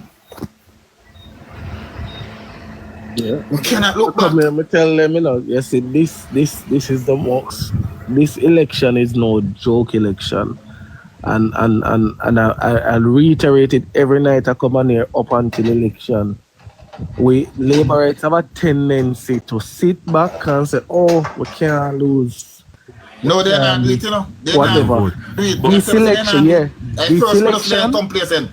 I first put us there complacent, may I tell you? Yeah, we can't do that this Labourite election. love Vix. Yeah, man, they love Yeah. it. But So they're this not complacent, election, may I tell you? we can't play that game. So everybody No have a complacent. duty to go out and carry somebody. You know, make sense you got the police station by yourself. Winston Hey, Vix. hey, Bradshaw. But you know, Sochi, one second, Go on, Sochi. Scratchy. Look here, Go on, one second, Scratchy. Maki, Look go on, here. Maki. But Bradshaw, Maki. you make a very important point. And as serious as it is locally for us to not have Andrew Holness return as Prime Minister, it has a serious impact internationally, you know. Because currently, Andrew is chairman of CARICOM now. Him sit and co-chair some other serious committees in like them inviting the G20 and stuff, the Small Island Developing States Committee, and some other committees that he has impact in and influence in. So nobody feels that just local alone, Andrew, is important. It's important internationally as well. Very important. I will take this thing for the joke, but it's a serious thing. Maki, you see, since I don't want to go there, so I could go at this one. At this one, I go telling us where we become. You remember what happened to that wife? Man. When she looked back, what happened to her? I said turning a pillar of salt. Then that is what Jamaica is going to turn if they turn back to the PNP. I'm telling you that. Nothing less. Nothing less. I'm telling you. Because, let me tell you something. Mark Golding and Peter Bounty, let me explain their philosophy. It's about money making. It's about, listen to me, banks are crashing all around them and them are open bank. Because they know the plan they have put in place. Because their bank would benefit from it. The high interest rate they would have put in place against the other people. So their bank would have benefit from it. And with the guys of Omar Davis, they plundered this country. 29 million US payout to them one time. 29 million US. And them are running on EPM for 1 million US. And 29. Soji, Yes. Soji, another Yes, thing yeah. I see people missing. You know, at that time, from 1993 to 97, with those deals that they're in Bunting and Golden had with the government, it was a big conflict of interest because Peter Bunting was a member of parliament Yes. Yes. at that time. Yes. Yes. So listen, they set up the thing, you know. So everything, you guess what they know? They set up everything to funnel into their bank, you know, into their hands, you know. Every plans and policy they put in place. We have behind them. another quiz. We have another quiz, guys. You know, people have been asking, comparing the shadow cabinet to the present cabinet, like Andrew You think Wallace you want to do that, Casey? versus Mark Golding and so on. But no, I find a closer contest. I'm going to compare the PNP's shadow cabinet to the cabinet, the PJ-led cabinet in the 90s. We already compare Prime Minister PJ versus Mark Golding, and you say no. And if you were to take one of these Minister of Agriculture in 2025, Roger Clark, in his present state, I mean dead, or Dayton Campbell, which one would you take? No dead man. Most of dead man never go there, so. Really? Yeah. What do you mean, man? The next man, I mean nobody. Scratchy, Roger Clark or Dayton Campbell? Dead man. Dayton Campbell. Roger Clark over Dayton. You come here, you tell this thing for joking a Casey. You come like this man have no care and love for Jamaica. Name Dayton Campbell. Not even 1 ounce of love in him for Jamaican. Listen to me, Casey. Guys, Casey, you guys are so unfair in the comment. I said No, Roger Clark in his present state, you know, I mean Roger Clark dead, you know. Dead. Yes. Yes, Casey. The answer remains, Casey. The answer remains. Casey, listen to me, Casey. When you're born and grow in one constituency, you're born a country, see? Me would have seen all the struggle and my country people them. And my country people them vote me in. And them have to kick me out. Casey, you can't have no good in you. You can't have no good in you at all, Casey, you tell me. Explain to me. You can't have no good in you. The same people them where you know all of them please and then cry. Kick you out, Casey. Then what kind of good kind of you, Casey? Yeah, and that is because they say if you take sleep, Mark dead. That is something where a lot of people avoid to soldier I miss. Why you feel avoid it? Why you feel avoid it? Yeah, a lot of people avoid it because remember in the rural politics way different from town Come politics. on, man. So if rural politics actually said reject this person, don't take it lightly. Just say, say rural politics, they know a people where you know and sit every day and talk to and drink with and eat with, and if them say you know you are not the person. Yes. For representation. So yes. I finally dig deep and get a win. Me going Minister of Foreign Affairs now. AJ Nicholson, he's 90 now. Our Dr. Angela Brownberg. AJ Nicholson by a mile, man. AJ Nicholson, right now, old man. Yes, man. AJ Nicholson, over Dr. Angela Brownberg. Everybody over Dr. Angela Brownberg. If Angela Brownberg cannot represent her country, Sir Green said, what? Casey drink the wrong thing tonight. I'm drinking a tonic wine named Saka. Casey, yes, I'm trying I see you something that you know. Yes, the live streams. What that has been happening in back to where the people are pleading for helping back to. Yeah. 17% alcohol. I didn't realize, you know. Casey. Charger your broke off, PJ. Casey. Yeah. I want invite your comments because I don't think you have done a proper assessment, you know, on the Andrew Holness effect. You need to do something on that. Leave it. Because when you go through Northwest yesterday, all the people them, I don't know. I've never seen this sort of outpouring for the Prime Minister before. And I was not around to see Michael Monday. But I don't know if it's the same. I've always done that, you know, Makiflex, because people have always wondered, after I analyze the battleground seat, why I give JLP the edge is because the Andrew Holness factor in comparison to the Mark cannot be compared to the Mark Golden factor because Andrew Holness surpassed him by far. So there is no help from the helm of the party as far as the PNP is concerned. So Andrew Holness will take his candidate to the finish line. So people always cuss me out, say that I'm biased. When after I analyze the close seat, I tend to give it more to the JLP than the PNP. Yeah, Selburn is saying something about checks and mirror today. I was just about to ask that. What I saw displayed in Central St. Mary today, if that doesn't open the eyes to the PNP, I don't know what will. Because Central St. Mary today, while the Prime Minister was passing through, I've never seen that, especially in Central St. Mary. So the Andrew Holness factor is alive and well. I remember like a couple months ago, a lot of persons were saying, "Oh, the Prime Minister is unpopular." And the Prime Minister I will not stay here now and forecast Central St. Mary to the JLP. But what I will tell you, that distraction in Central St. Mary have Southeast and Western St. Mary done and dusted as far as flipping them are concerned. Yeah. I think so too. Yeah, man. Because if Central St. Mary is under siege, there's no way the PNP can have pickups in St. Mary. Mm-hmm. Yeah, man. That's what, it wasn't a matter of forecasting. I was just talking about what took place in terms of. Yes, I'm really adding to your point, you know. Yeah.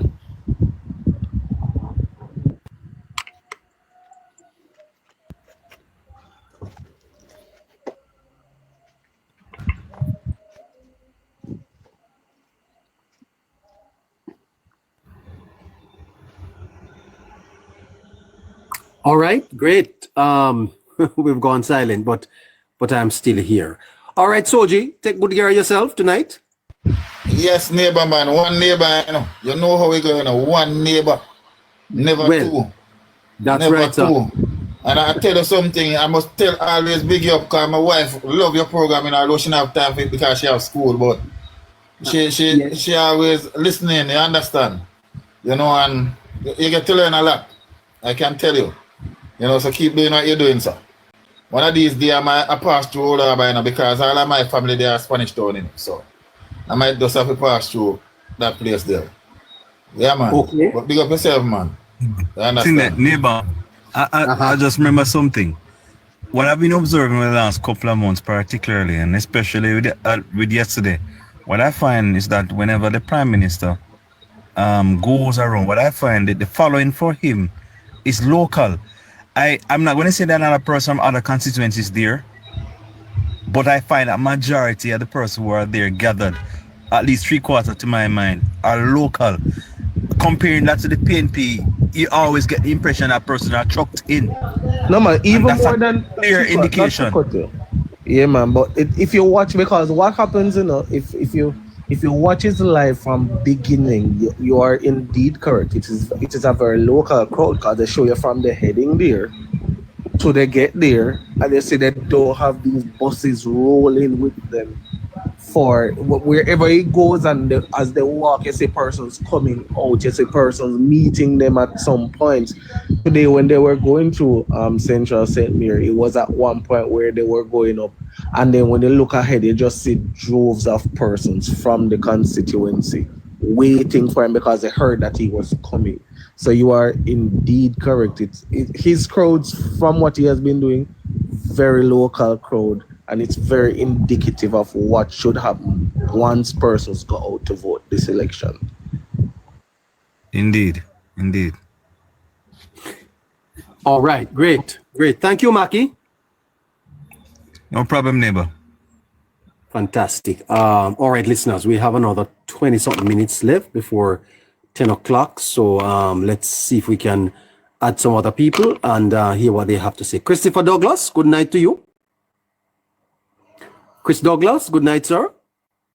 No Chris Douglas. All right, let's see if we can come up the line. I see a number of other persons there. It's your time to. Good night, sir. Good night, sir. Hello, good night. Good night. Go ahead. How are you doing? Okay. I'm fine, thank you. And you? I'm fine, sir. Hi. I just have a question that listening to the discussion that it just dawned on me, and I thought I would ask it to provoke some further discussions.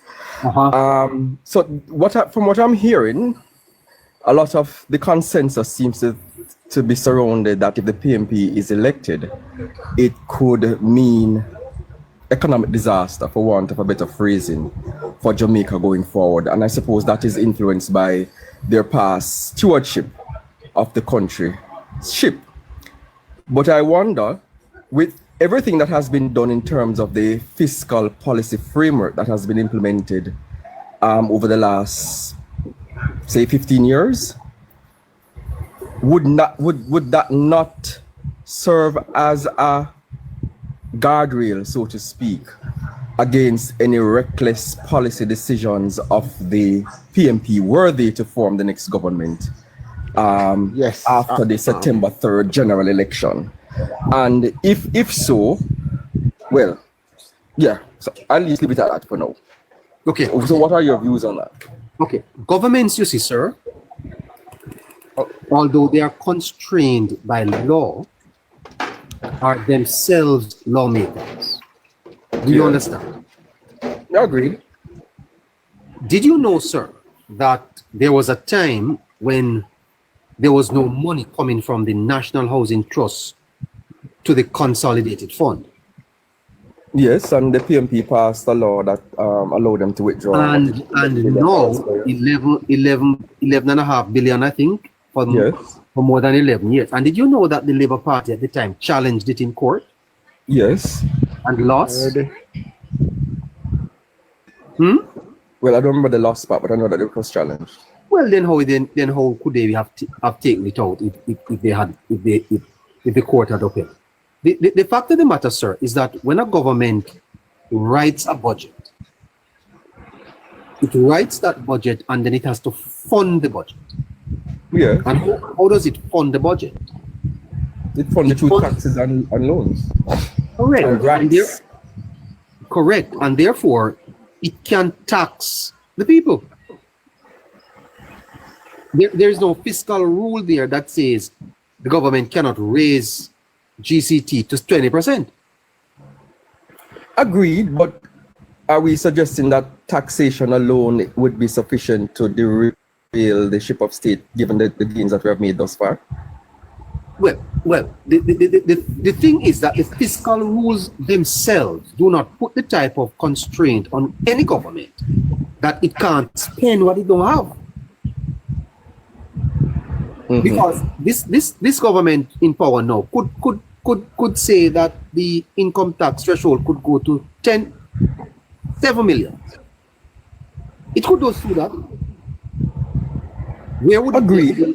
But yes, at the same time, it's a mixture of, well, in my estimation, where we have gotten to thus far is a mixture of both the government putting in these things, which was also a part of the IMF program, the guardrail, so to speak, the fiscal policy paper that we have a fiscal commissioner, we have the independent central bank, EPOC, for example, which is now more or less institutionalized, and other things.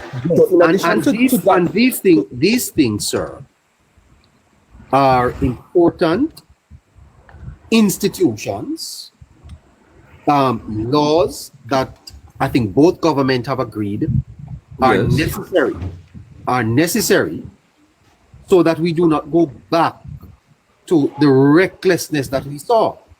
Yes.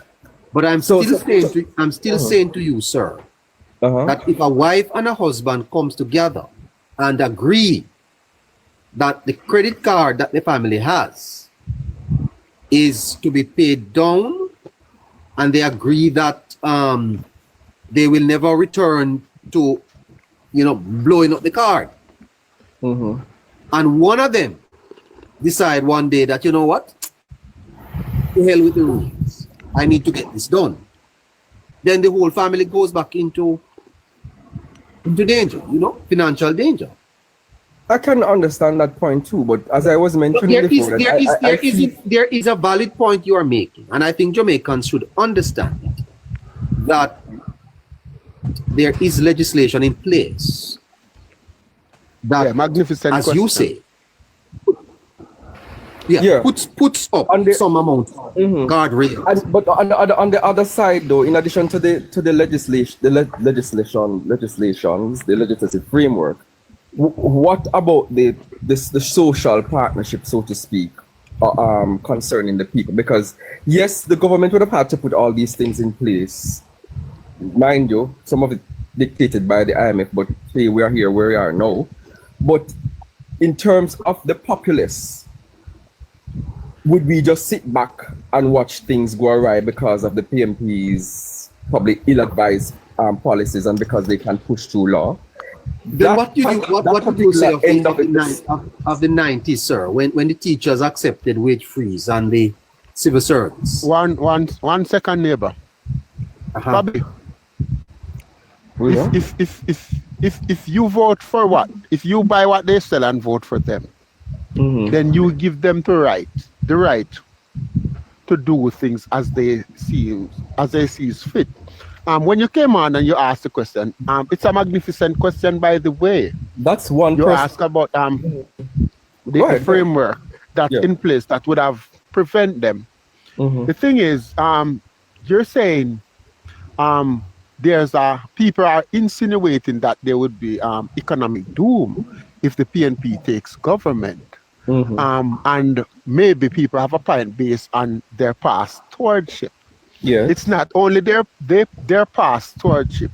Whatever framework our partnership is in place now would be derailed by the plans that they are promising to implement.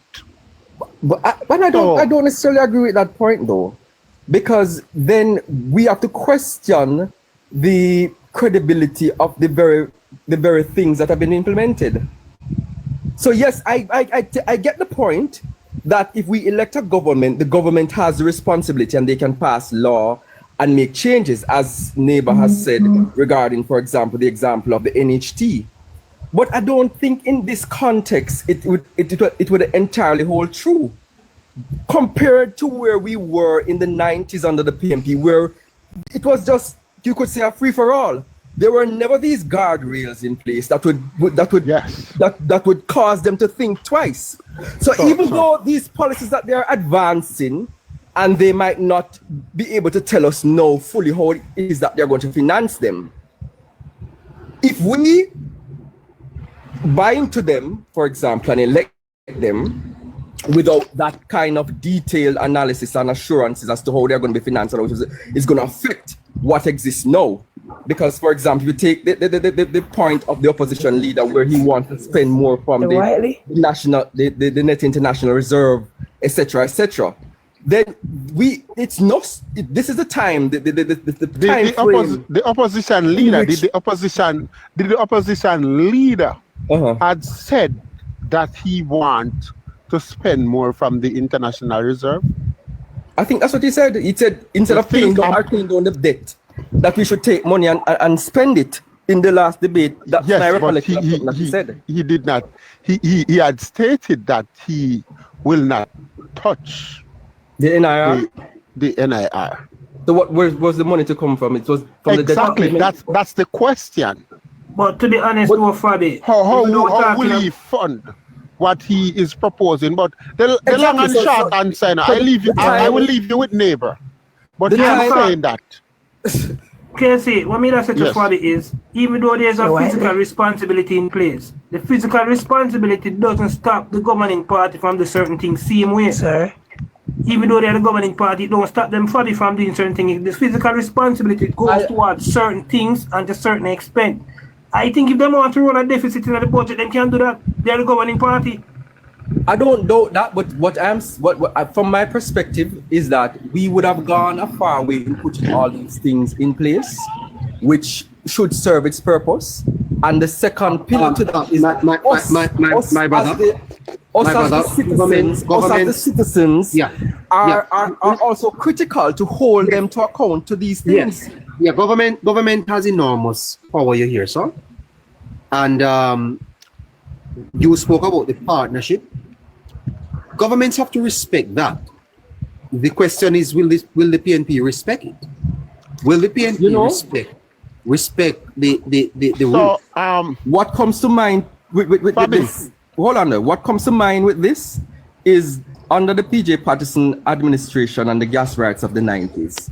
It was the riots that caused them to rethink what they would have, the whole situation then. So the people, the populace, we have power too. We put them there and we can very well take them out. Even though it might take an election cycle to take them out. When they do things that we disagree with. If we, for example, agitate and take to the streets, they will damn well have to reverse it. But why vote for who you don't trust then depend on riot to guide their policies? Well, that's not what I'm saying, sir. That's a logical conclusion from my point. Yeah, someone mentioned as an example. Because as you have rightly said, if governments have enormous power and they feel that because they have this enormous power they can do what they will, it is not us to tell them that they can't. Fabi, well, we must also understand, Fabi, you must also understand that if that should happen, Fabi, I say I vote for the PNP, which would never happen, or somebody vote for the PNP and the PNP win the election and them come and then bust the budget. And we say, all right then, JLP supporters are going to be the only one who are going to be frozen about that. Supporters of People's National Party will not come out in support of that and say we're going to block road and protest. Exactly. So it's going to be a little tug of war argument. And you see what is happening. It's not like the whole country will come against the government. It's just one section that support the JLP. The PNP are not going to do it.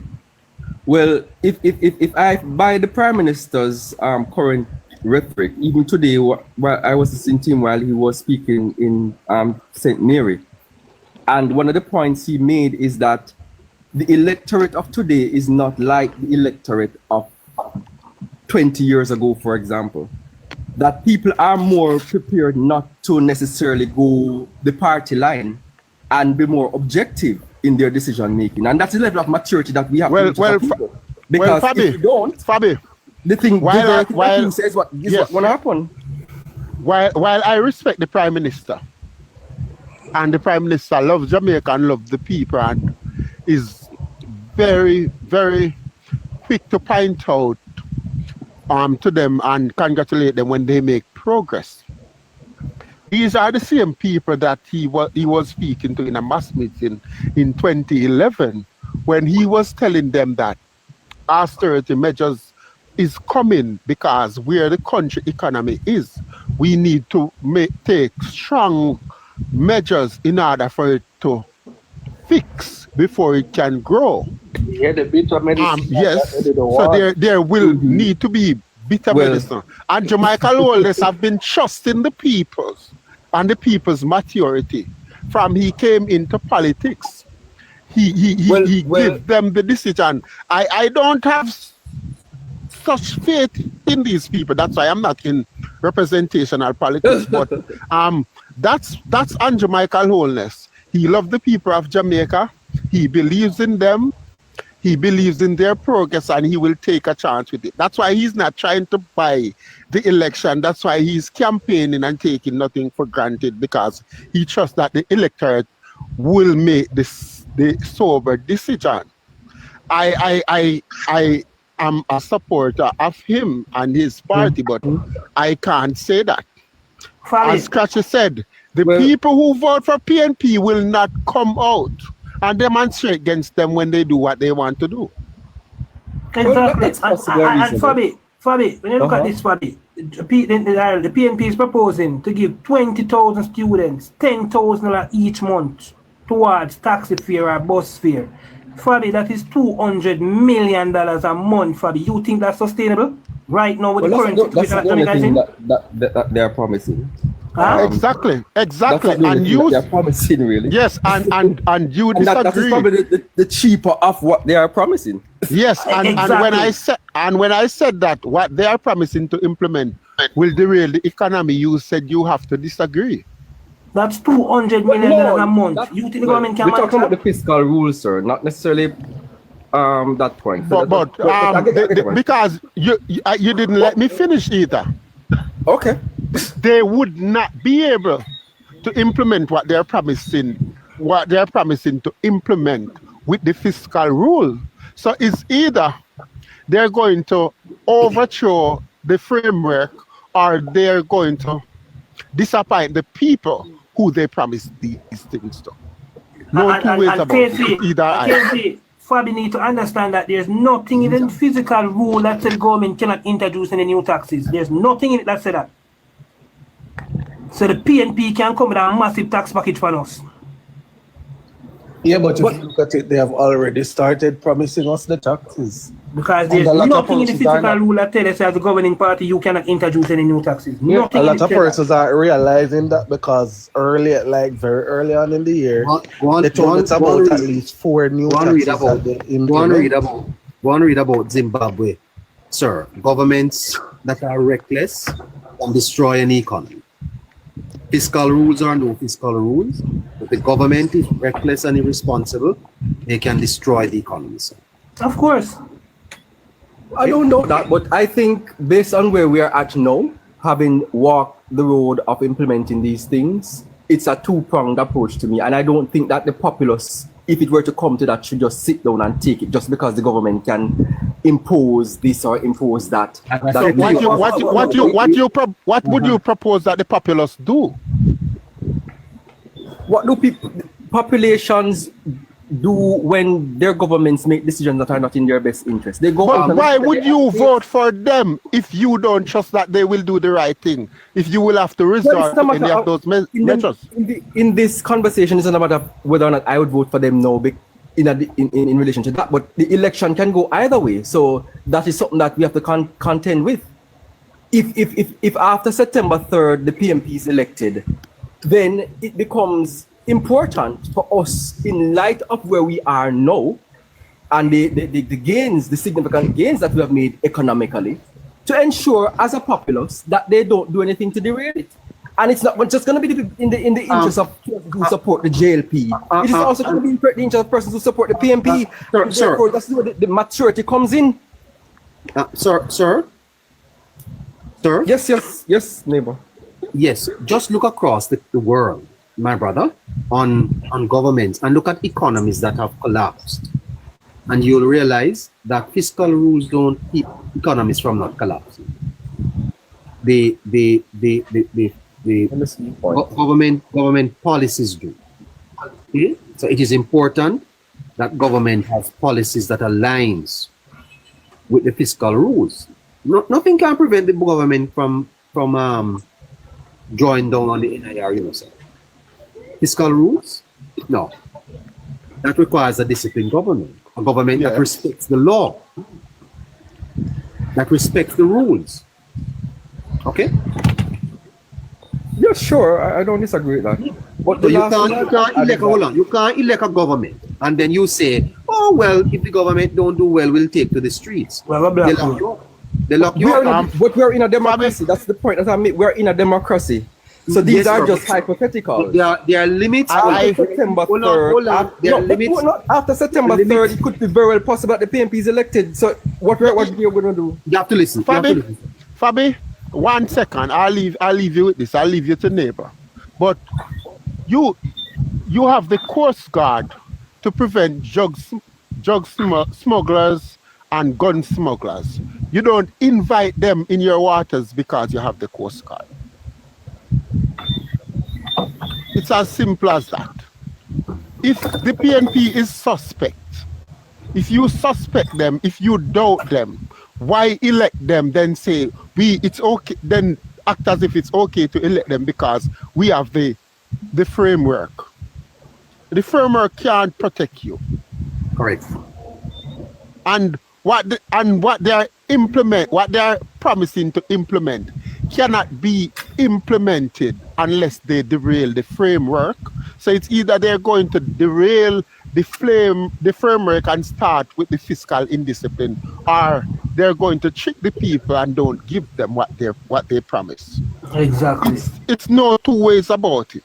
Exactly. I realize that you're well learned, well spoken, and yeah, you come with a few dictionary, but you can't make a case.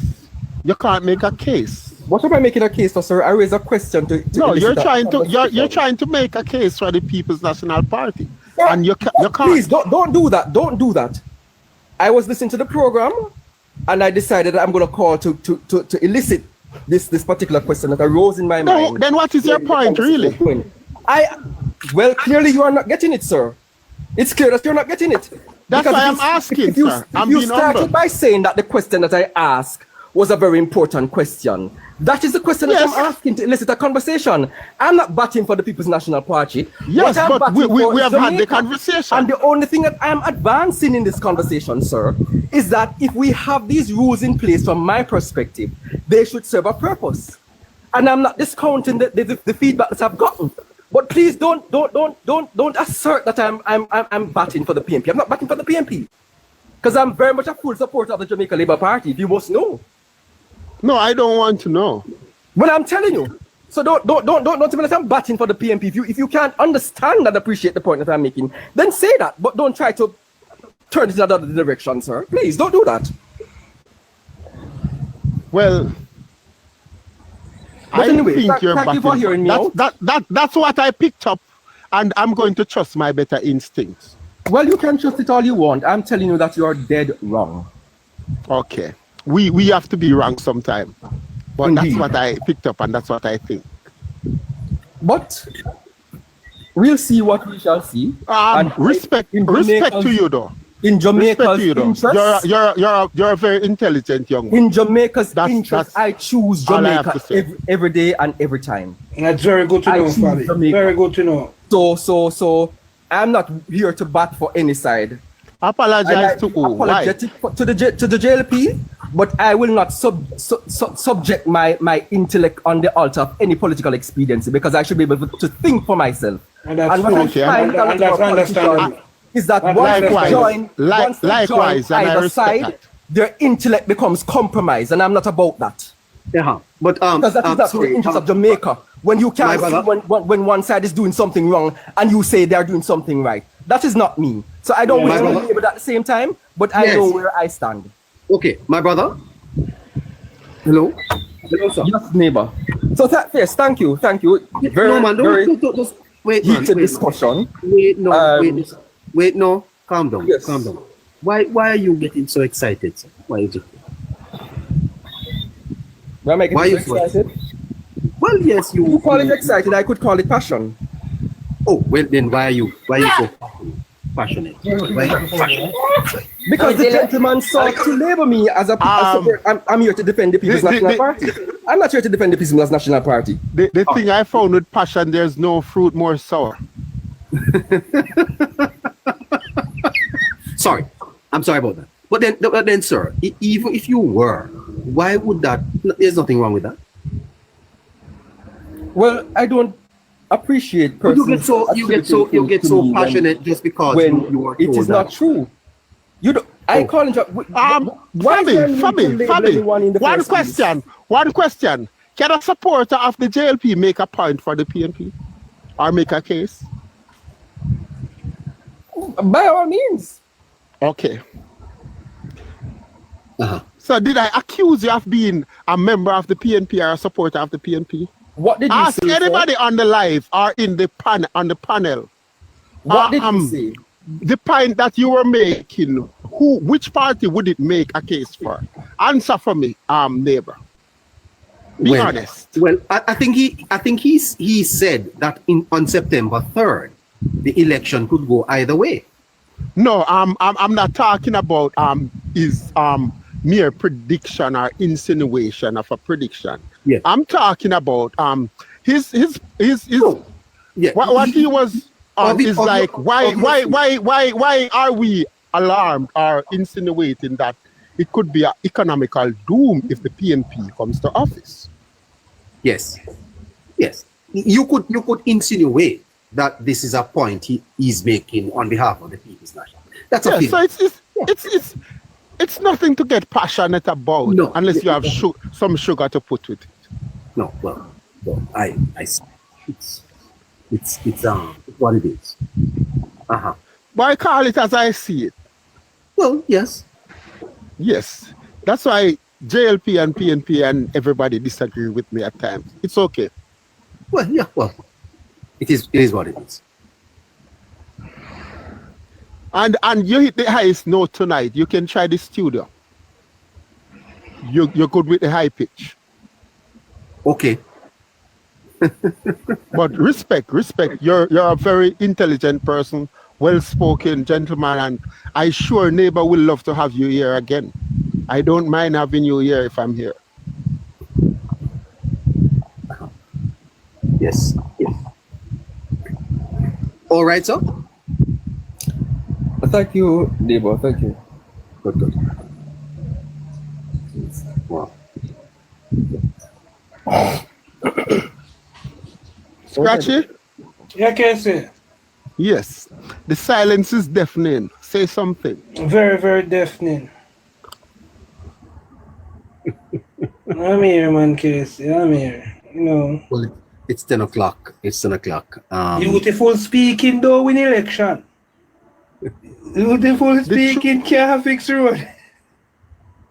The truth is the truth, you know. And sometimes what you say might not necessarily be the truth. But you must say what you think is the truth and stand by it. If I need some more education to understand what is true from false, then so be it. But I call it as I see it. King Solomon have a question. Who's King Solomon? What is your question, King Solomon? You're gonna have to type that in the chat. Let's find me the song and the theme, and let's wrap this up. It's 10 o'clock. 10 o'clock. King Solomon, what is your question? Type it in the chat, neighbor. Yes, Solomon. Oh my goodness, it's 400 people still here. Look at that. All right. Oh, here's King Solomon. Yes, Scratchy, remember me? Well, go on, bro. Yeah, so, I mean, the question with KC just asked about the elector from 2011.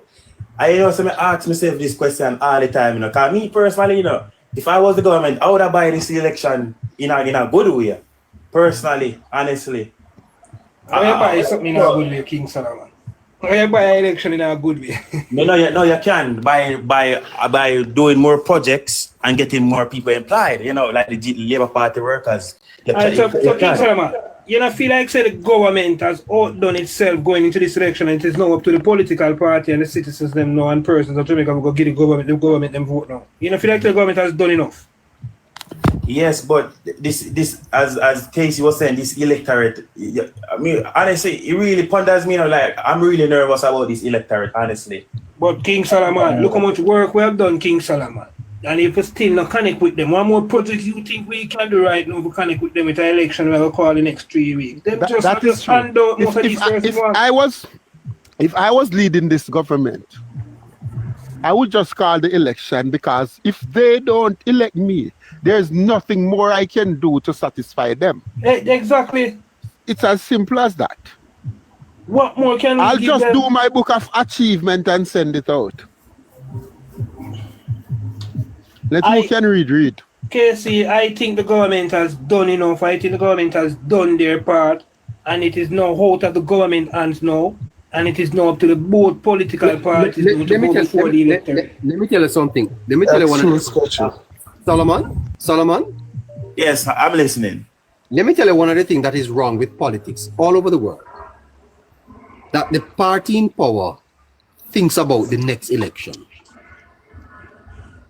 You see, that, sir, is part of what has held back many countries. There was a man in Barbados, you see, by the name of Erskine Standiford. And I think when he was elected, he said he only wanted one term. Just one term.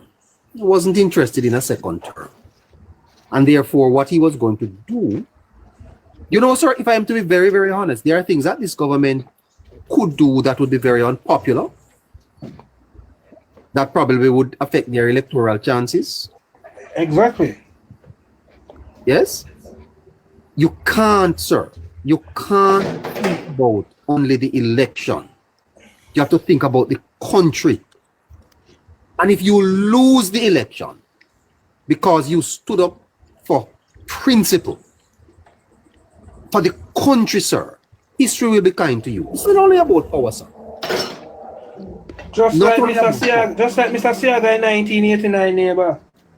Just like Mr. Siaga in 1989, had all the zincs and so many goodies to give out after Hurricane and said he wasn't going to play in the politics with the resources. And you see what happened? We got voted out.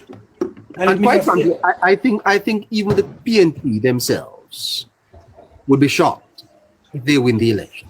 So Mr. Neighbor, so you think the government, because they don't say, because you know say this question, me and my father always talk about this question, you know, and I say because so you think the government should stand its principles instead of run with it type of thing for election. The democracy demands that, sir. The democracy demands that. The fact of the matter is that the people of Jamaica must make a decision on September 3 about their country. Well, and there are two choices before them. They must decide. This is a democracy, and so long as we call it a democracy, no matter what governments do or does not do. Then tell me something, King Solomon.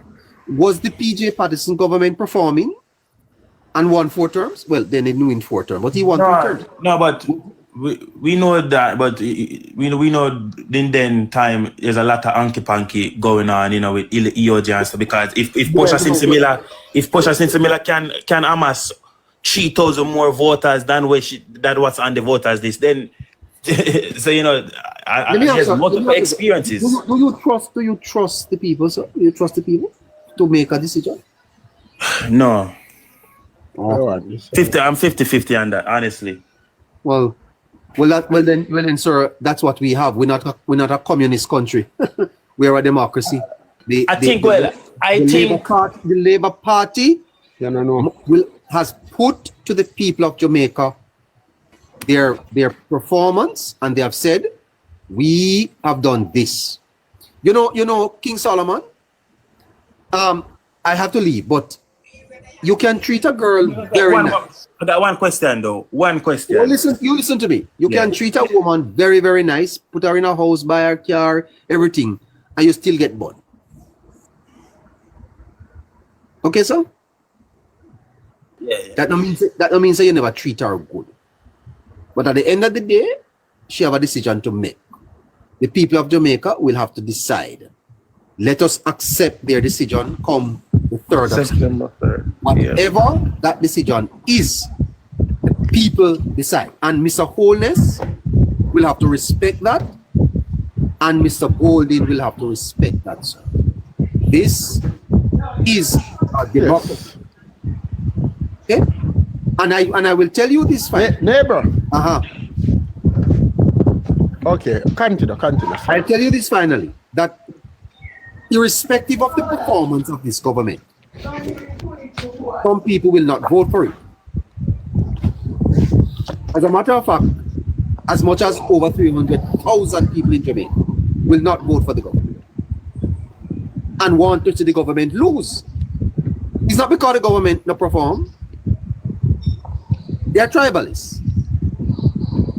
They are supporters of the other party. They want their party to be in power. And they believe that it is better if their party comes in power.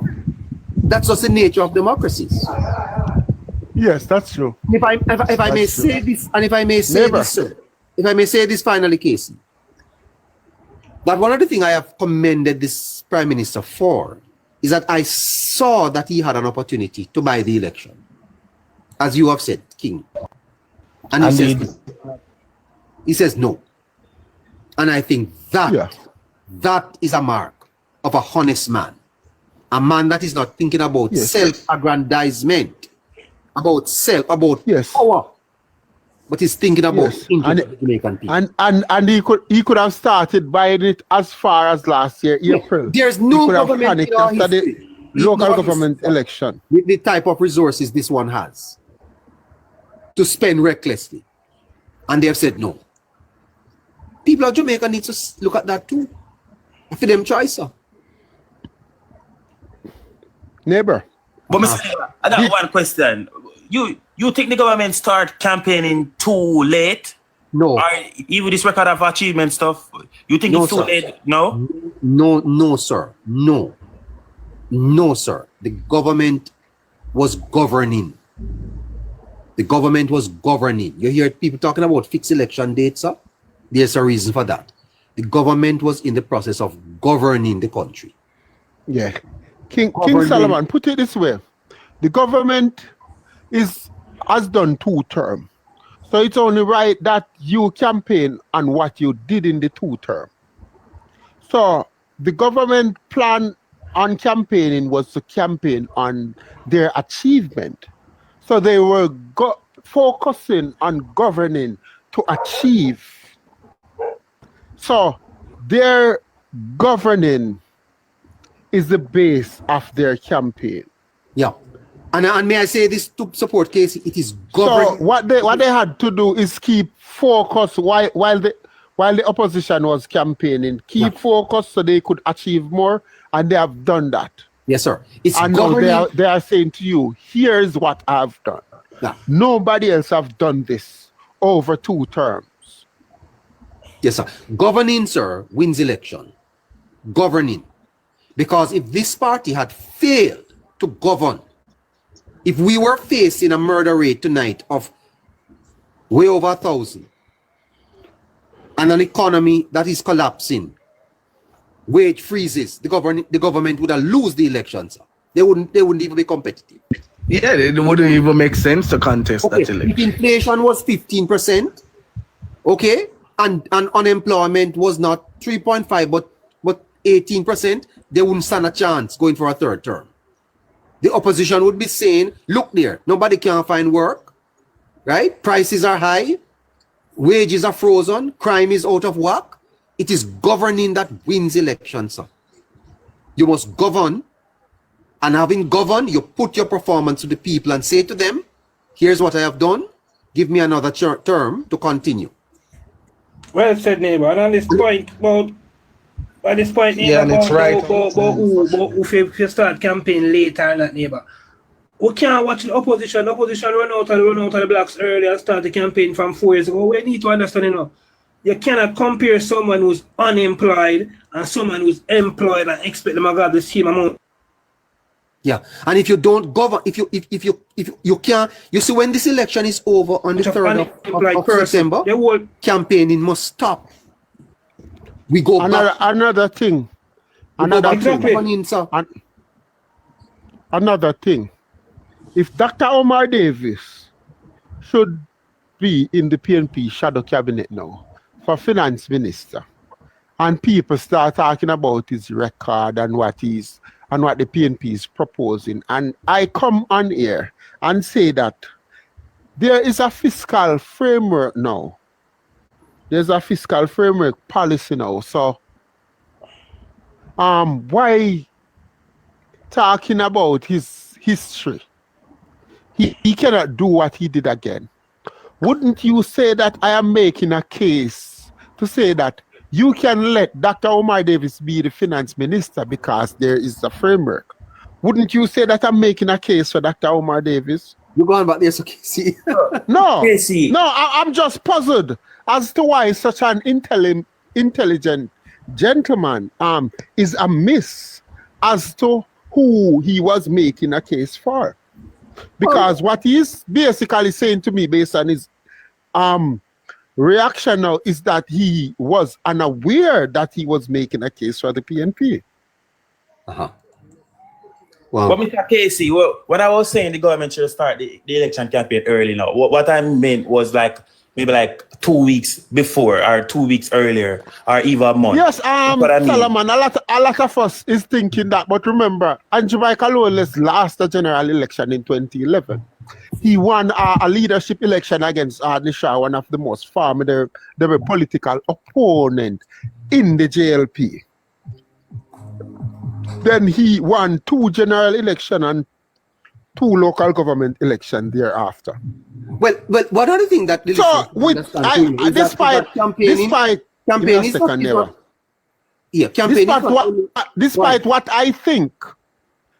what I think, I have to respect his record as a campaigner, and he's proving people wrong every day when they see what's.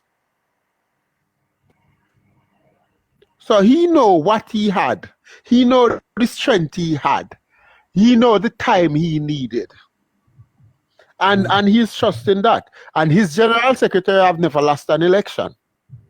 So I know you're worried and you wish you hope for them to win. So you're a concerned supporter, but trust the process and go out and vote. No, listen to me. Do your part. All right, so Casey, I have no proof that the government and performance and other stuff, the government is going to win because I don't see the people coming in no plan. But my biggest problem is like I said, PNP with them hanky-panky thing. And it's because I saw Protecting JA today make a post on Twitter. I don't know if he just put it out, but he was saying, what's his name? The commissioner of EOJ or ECJ. ECJ get $100 million, like PNP pay him $100 million. Well. The thing is, we are always here making assumption and making claims. Do you think that me and you know anything that's going on in the politics that Dr. Armstrong, Danville Walker, and Holness don't know? Do you think it?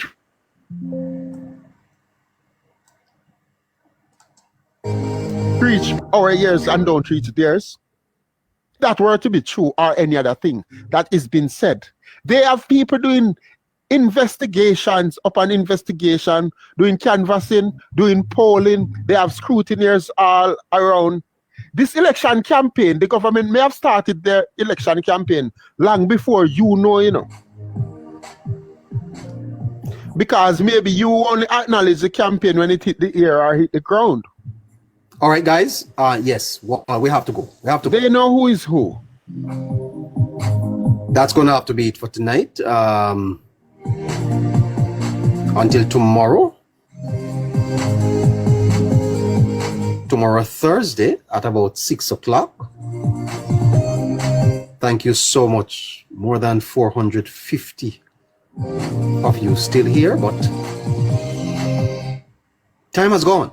Well, respect neighbor. Respect King Solomon. Take care.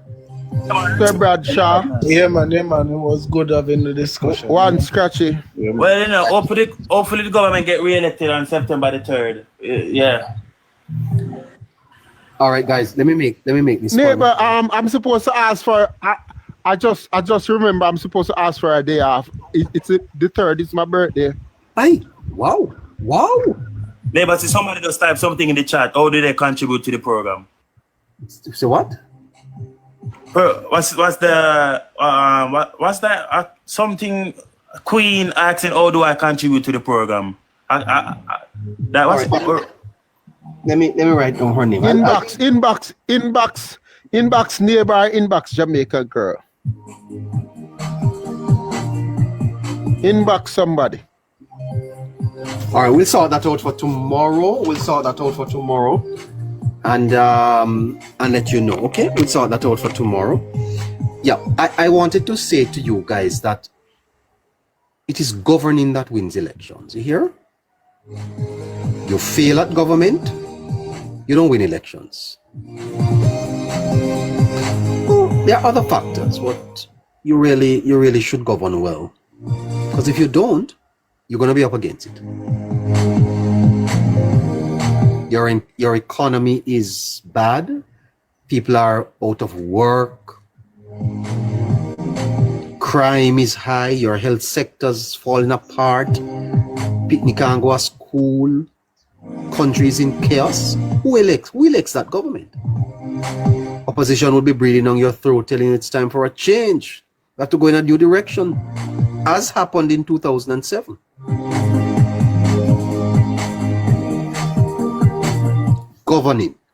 Governing is fundamental to election success, electoral success. Part of the challenge in Jamaica is that we have never seen this type of performance. We're not used to it. We are used to elections of promises, of propaganda, of tricks, and buying and selling. That's what we're used to in Jamaica. We're not used to a government putting out their records to us to say, here's what we have done. This is new to Jamaicans. What we used to is people going up on the platform and promising what and them are going to do. And never. When unemployment rate gone down to 3% and the poverty rate is cut in half, gone down to 8%, it's much easier to win an election and performance than to buy an election. Absolutely. Because what you do is you're created a bigger chunk of the society now have become middle class. So they're harder to be bought. So when a PNP candidate or spokesperson come on here and tell you that less shorty bread a sell and less box of chicken back a sell, it's because the poverty rate was cut in half and more people is going to price smart now. That is facts. The fact of the matter is that you don't govern well, you don't win. If you don't govern well, you have to win on propaganda or promise. Like we have seen in the 90s. Yes, sir. We in Jamaica need to get used to holding government accountable. You promise us this, you have delivered it, we elect you. Yes? And I've made this point in one of the notes that it's not polls that necessarily win election in our campaigning, because you can campaign till you're blue. If murder high, you don't win. If people not get no work, you're not going to win. You have to do something else. But when you have when murder is high and crime is out of control, you control a section of the population and win maybe a third of the constituency by giving money to the dance and have them controlling certain blocks. that part of the politics is out of the window. Thank you. Okay, so Casey, question: have Jamaican populace or the electorate, have they ever voted on crime before as a number one or no? Crime has always been the main issue. Crime have always been the biggest issue when it comes to an election. Which is when I realize that the opposition cannot wash that out right now. The thing is, King Solomon, people will vote if they feel safer. The thing is, the way our politics, the political dynamics before now, the gangs and the people who benefit from crime were a part of the politics, very much a part of the politics, because there are so many gangs that are aligned to political parties, and there are so many dons that control here and sometimes a whole constituency or a chunk of the constituency that have 2,000 voters that make the difference in the constituencies, and everybody in those communities will have to vote the way the Dan says.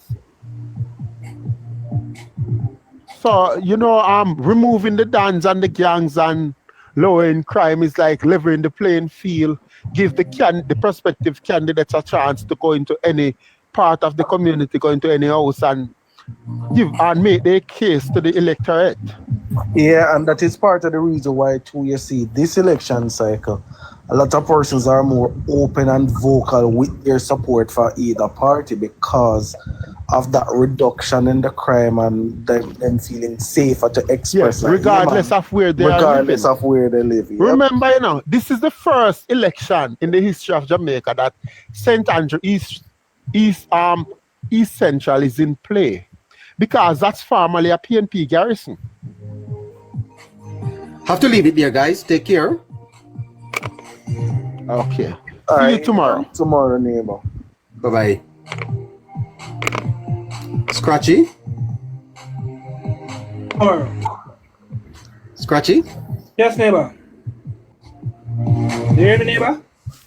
Yes, Scratchy. I'm saying to you that this is a new dawn in Jamaica where we are now being asked to choose a government based on its performance.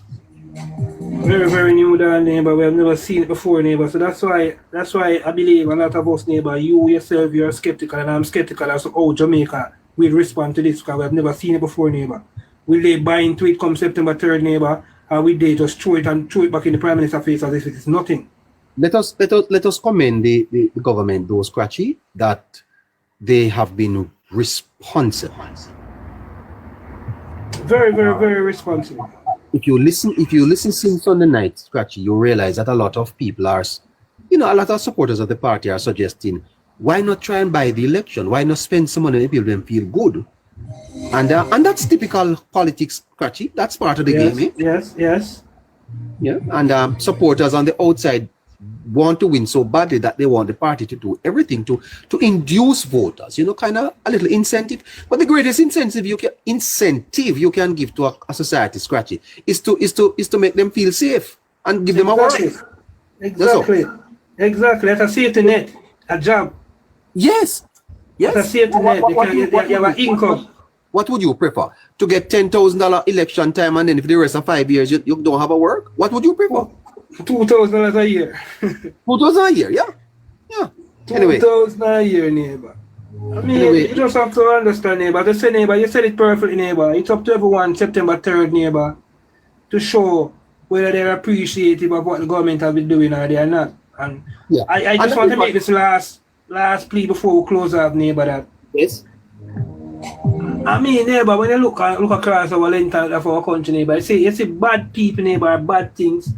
Are bad, neighbor, bad only survive, neighbor, when the good persons are afraid, neighbor, to stand up and talk, neighbor, because there's no community in Jamaica, neighbor, where you have more gunmen than law-abiding citizens, decent citizens. There's no community where I can say you have more gunmen in that community than law-abiding and decent citizens. So I think it's just up to us, neighbor, for us to understand what the government has done, and I'm imploring again to the undecided persons who consider themselves that they don't vote, but you support the government, you like what the government is going, don't just sit down and don't partake in the process and make another next person go choose your future for you. That can't make it. So yes, neighbor, definitely. Good night, neighbor. Good night, man. Wonderful program again, neighbor. Yes, absolutely. And I know tomorrow will be just as wonderful or even better with the forecast. Better with the forecast, yes. Yeah. Even better with the forecast. Take care of yourself. Bye-bye. Same to you, same to you, neighbor. Bless up to everyone in the chat and everyone in the eye. Yes, I mean, great. 1 p.m. again, guys. And just remember to continue. Oh, by the way, Stay far. Scratchy, where I am is 26 minutes after 10 o'clock. Where you are, what time is it? Neighbor, you know my clock and my dial is always stuck at 1 p.m. in the day. I don't think it can move, you know. Whenever, neighbor, sometime, I want to the neighbor I was on the road today. Yes. I know that someone asked me the time, and the person asked me the time and told it's 1 p.m. stuck in me. You know, I turn on and tell the person 1 p.m. and it was about after 3, neighbor. The person was saying that guy watch not working. 27 minutes after 10 o'clock and we're leaving at 10:30. It's 1 p.m. in Canada. Oh my goodness. 1 p.m. neighbor in Canada, neighbor. I mean, we never wanted to see the PM in Canada, you know, for this election campaign, but the opposition leader came here, you know. The opposition leader did came here, you know. Yes? Yeah, the opposition leader was here in last year. All right. Definitely, neighbor. It's forward ever, backward never. Bless up yourself in a Chris Mullins. Yes, Chris, man, you know, so the politics have failed me right now, Chris, man. Even I understand the time. People ask me the time, I tell the people 1 p.m. or when at 3 o'clock in the evening. Don't even remember nothing. Hey, neighbor, Jamaica politics is nice, though, neighbor. I don't think there's nowhere else in the world where politics is so nice, you know. Yeah. Yeah, it is. It is. Yeah, Fantastic. yes, RR, I'm in Canada. Yes, KR, I'm in Canada. Okay. All right, Scratchy. Bye-bye, man. Take care of yourself. Same to you, same to you, same to you. Bless up, train, man. Bless up, everyone. Have a wonderful night, everyone. And remember, a good night sleep. Wake up tomorrow. Remember, what time again tomorrow, neighbor? You're starting? 6 o'clock. 6 o'clock in the evening, afternoon, just after the 5 o'clock news. 6 o'clock. Yeah. So, neighbor will be on 6 o'clock. 6 p.m. 1 p.m. Jamaica Labour time. 1 p.m. Jamaica Labour Party time. Neighbor, bless up. Bless up yourself. Britney Spears, want to make you happy. We're checking out. Bye-bye.